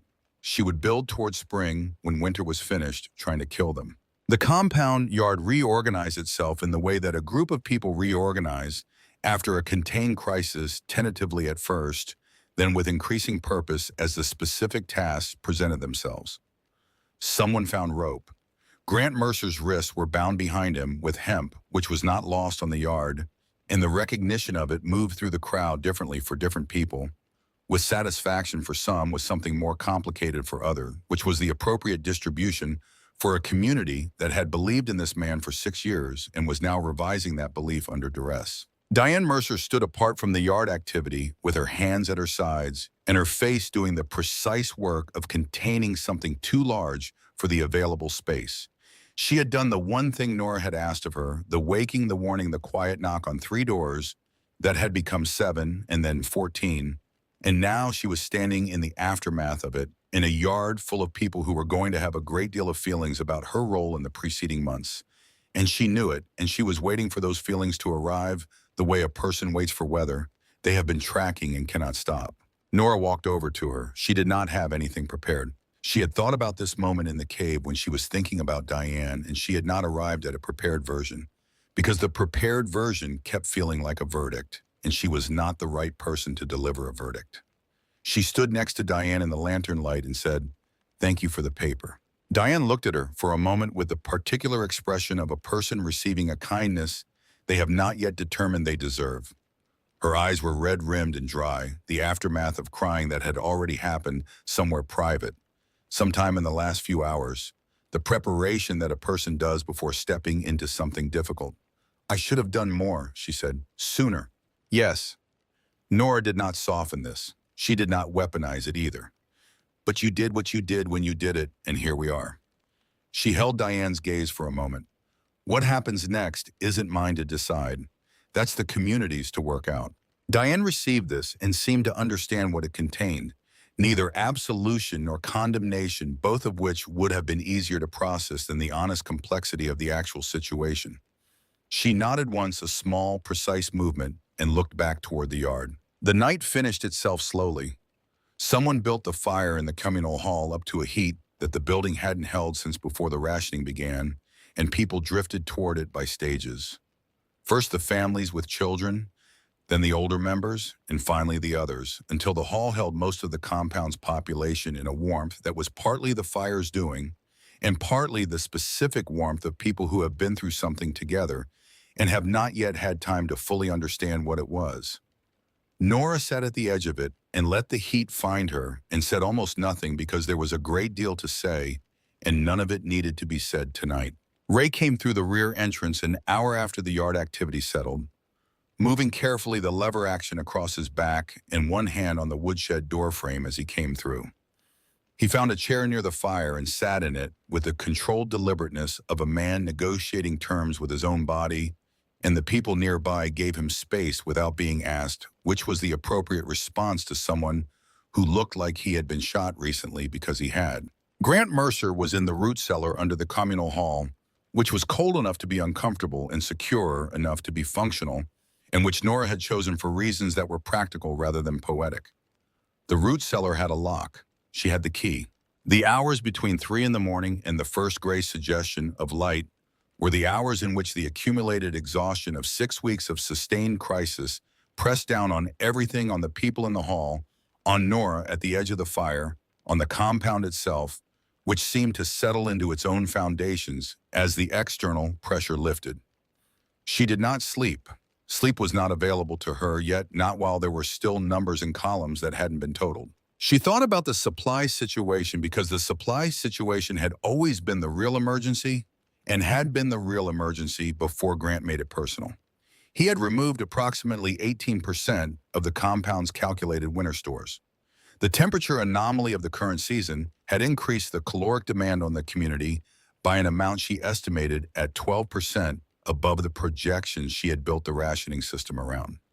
The combined deficit was significant and would require both strict rationing and aggressive supplementary foraging once the weather permitted any movement, which the current conditions did not.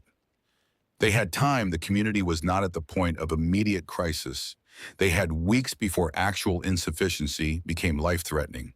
But the problem was real and would require real solutions, and the solutions were the kind she knew how to build, which was something which was more than nothing. She thought about Cole Briggs, who was somewhere on the mountain to the south in temperatures well below zero, with a reduced and injured force, and a plan that had failed, and who would eventually reach wherever his organization's nearest point of refuge was, and begin the process of figuring out what came next.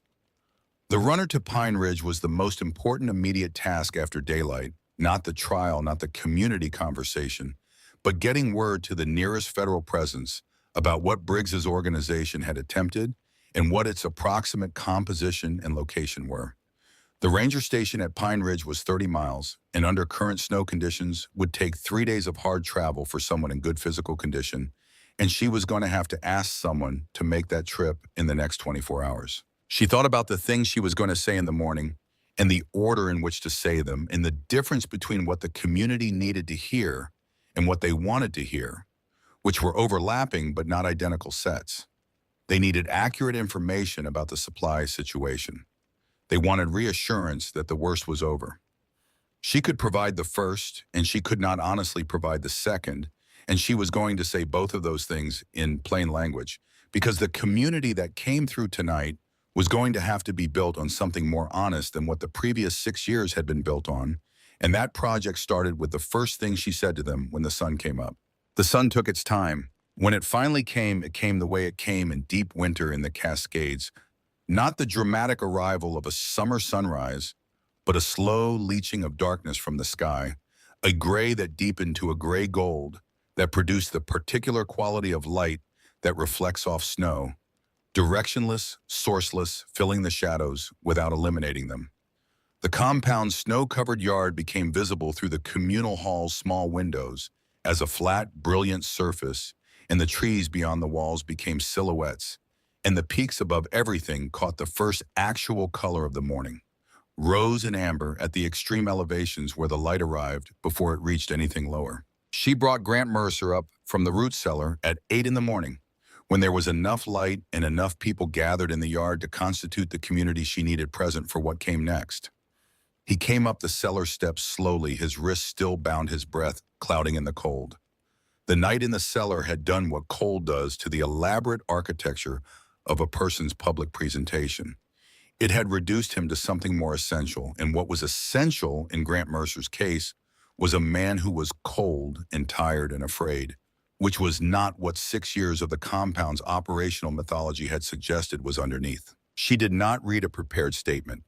She had thought about doing this. She had a preference for precision, for the accurate word in the right place, and had decided against it because a prepared statement was the kind of thing that Grant would have done, and she was not Grant, and the community needed to see the difference between those two things as clearly as possible. She spoke in plain language, and she spoke accurately.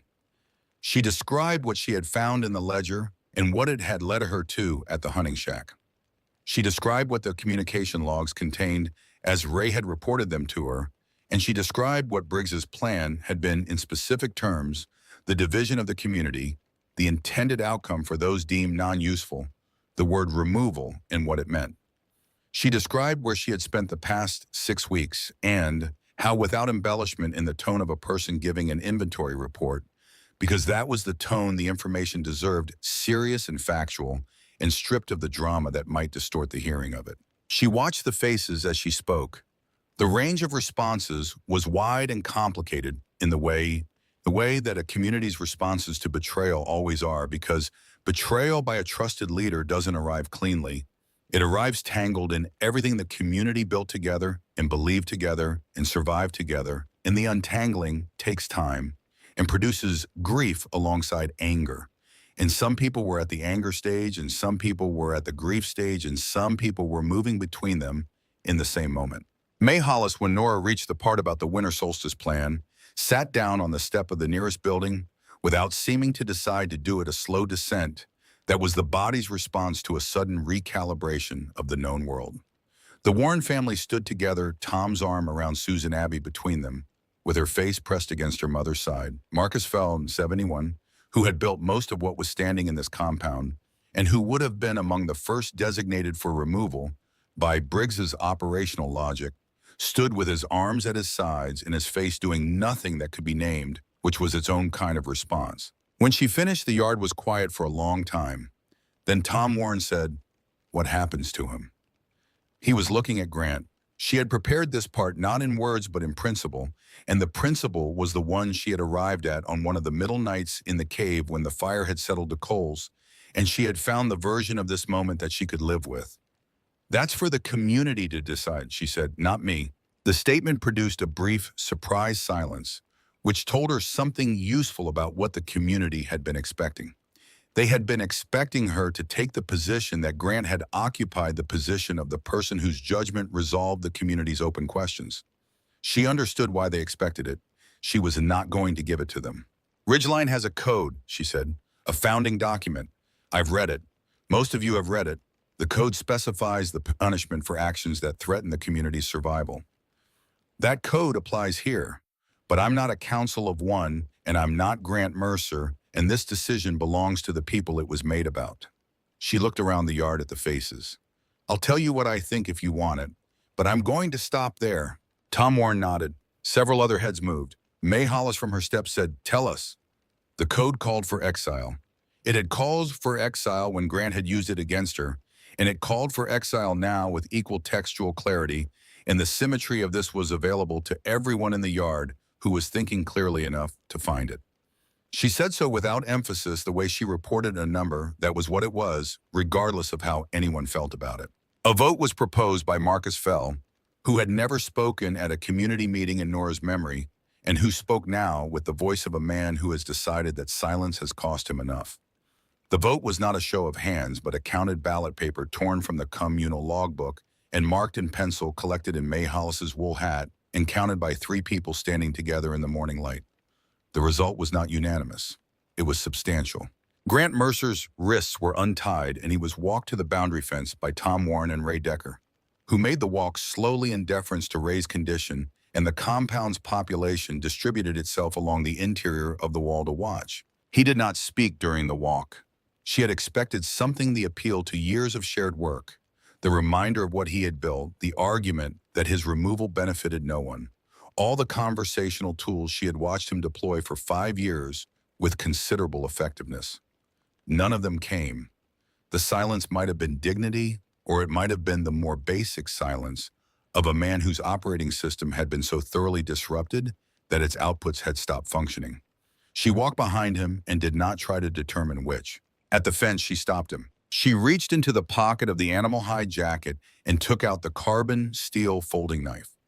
Not her knife, which was at her belt, but the one Ray had given her on the night she had last stood at this fence line. She had cleaned it and closed it and carried it for 6 weeks with a sense of its specific weight that was disproportionate to its size, and she understood why. It was the physical form of a decision someone had made to treat her as something worth keeping alive. She set it in Grant's unbound hands. He looked at it for a moment and then looked at her with an expression that contained, she thought, the genuine question of whether she was about to produce the fire starter as well. She was not. "I was given a knife and a fire starter," she said. "Someone gave me both because he remembered what I'd done for his family. You get the knife, Grant, because I remember what it means to owe something to someone. The fire starter is mine because I built what I built in those mountains with my own hands from materials the coal gave me, and that isn't something I got from you, and it isn't something I'm going to give away." She held his gaze without heat. "The fire is something you earn. You didn't earn it from us." He was still looking at the knife when Tom Warren opened the gate. She turned away before he went through it. She had thought about whether to watch and had decided against it, not from sentiment, but from the understanding that the thing that mattered was what happened inside the wall, not what happened beyond it, and her attention was a resource she could no longer afford to spend on Grant Mercer. The gate closed. Diane Mercer's situation came to the community's attention an hour later, which was when the adrenaline of the morning had settled enough that people began to think in the forward direction again, rather than the backward one. Nora did not bring it up. It came up the way things come up in a community that has just been through something clarifying, not through an agenda, but through the organic pressure of unaddressed reality. May Hollis raised it in the careful language of someone who is not sure how it will land, Diane knew. "Yes," Nora said. "She told Ray about the cave. May turned this over. Before the trial. She gave Ray the information he needed to give me something other than nothing when I walked out to that fence. She read the communication logs, and she knew what Grant was planning, and she was afraid. And she made one decision under that fear that may have kept me alive, and she did not make the other decisions that might have stopped the trial from happening or stopped the 6 weeks that came after. She was not softening this. She was also not sharpening it.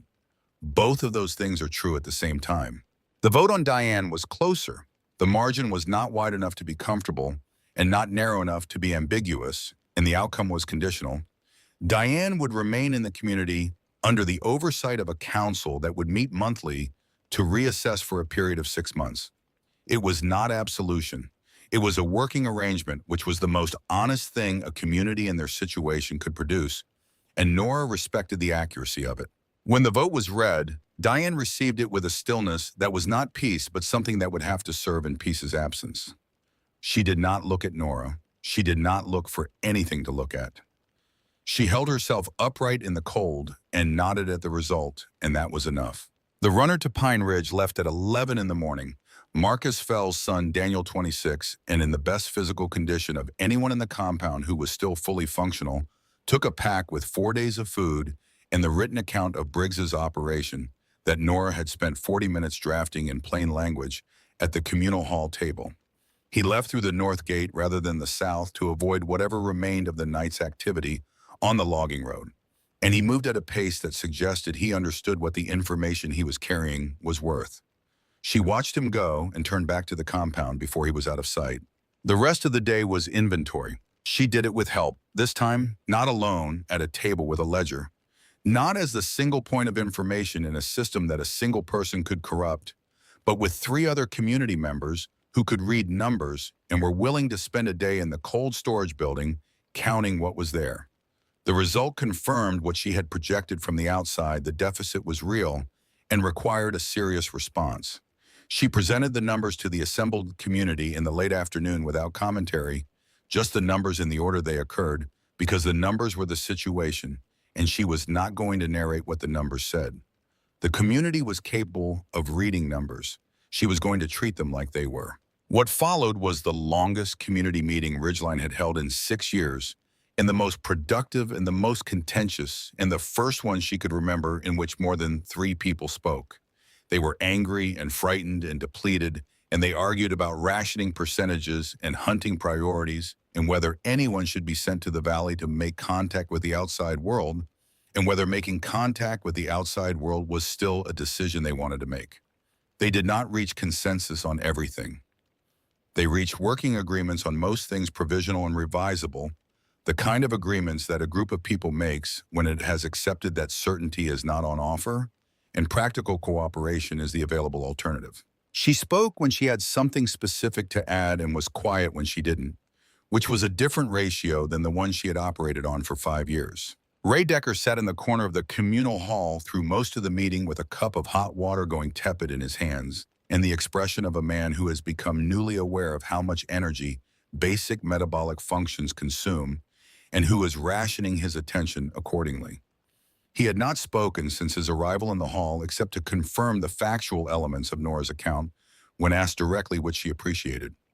His credibility in the room was complicated. He had been the enforcer for the man who had just been exiled, and the community's feelings about that were not going to resolve in a single afternoon. But his presence, his shot and recovered and still functional presence, was information that the room was processing. She did not stay in the communal hall when the meeting wound down in the early evening. She had done what she had come back to do, and the rest of it was going to take weeks and months and would require people to do things they had not done before, and would be harder and slower than anyone currently exhausted by crisis was going to want it to be. She was going to be part of that. She was not walking away from it, but she could be part of it tomorrow when there was light and she had slept. She found a room in the residential building that was not being used, a small room near the back with a single window and a narrow bed and a wood stove in the corner that had not been lit in weeks. She built a fire in the wood stove the way she built every fire now, which was the way she had learned in the cave, deliberate, systematic, the kindling placed for airflow first. The larger pieces added in sequence, nothing rushed. The fire caught and she sat on the edge of the bed with her hands around her knees and watched it find its level. The room climbed toward warmth by degrees. She noted this with the automatic precision of someone who had spent 6 weeks monitoring ambient temperature as a survival variable and recognized that it was going to take some time before that particular habit felt less urgent. Some habits formed in extremity stayed long after the extremity was over. She was probably going to be fine with that. She thought about what Ray had said in the cave on one of the quiet nights that the community would want her to lead them. The version she had given them tonight was more accurate than anything she might have offered before wanting and needing were different numbers. And she had spent 5 years getting them confused, and that confusion was not going to be the foundation of whatever came next. The community needed a council that represented more than one person's judgment. It needed a supply system with multiple people who understood it well enough to catch discrepancies without requiring a single point of knowledge that could be co-opted or eliminated. It needed a relationship with the outside world that was honest about its limits and its dependencies, rather than the self-sufficient mythology that had made it possible for one man to systematically hollow out its actual resources while the mythology kept people from looking too closely. These were not romantic prescriptions. They were corrections. She knew how to make them, and she was going to make them, and she was going to do it as a member of the community rather than as its sole authority, which was a distinction she was going to have to enforce repeatedly against the community's understandable preference for having one person hold the numbers. Outside the small window, the Cascades held their winter dark, the peaks invisible behind the cloud cover. But present the way things are present when you have spent 6 weeks inside them. Not as scenery, but as texture, the specific weight of a landscape that has been the condition of every moment for long enough that it has become part of what you mean when you think about where you are. She had walked into these mountains 5 years ago with a cracked field guide in a duffel bag and the shapeless need to be somewhere that needed her. The mountains had given her that in the strangest possible form, had stripped the shape of it down to something she had not recognized at first, had required her to rebuild her understanding of what being needed actually meant from materials she had found in the cold. Not indispensability, not control, not the warm security of being the person without whom the whole thing falls apart. Something smaller and more durable than that, the capacity to see accurately, to count honestly, and to share the count with the people it belonged to. The winter had taken her coat and given her back her judgment. She thought this was probably a reasonable trade. The wood stove ticked and settled.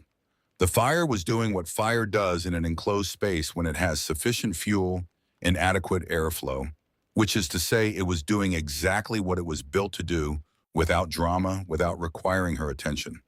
She pulled the remaining wool blanket over herself, the same blanket she had taken from the hunting shack which had crossed the mountains with her, and was going to require washing before it was suitable for anything other than emergency use, which was fine because there was time for that now. She closed her eyes. The numbers, for the first time in 6 weeks, stopped. Not because the work was finished. The work was never finished. There was always another season to plan for, another deficit, to identify another column that needed updating. They stopped because she had done the work that was in front of her, and the rest of it was tomorrow's work, and she had learned in the cave that the only arithmetic that matters is the kind you can act on right now, and right now there was nothing to act on but sleep. She slept without dreaming, which was not nothing. It was, in fact, the most accurate possible measure of a particular kind of peace, not the peace of a problem solved, but the peace of a person who has paid what was owed and set down what was borrowed, and arrived finally and without ceremony at the place that was hers. Outside, the Cascades held their cold. The first day of winter was already behind them. Spring was the number of weeks away that spring always was from the winter's solstice, which was fixed and calculable, and would arrive whether or not anyone was ready for it. She intended to be ready for it,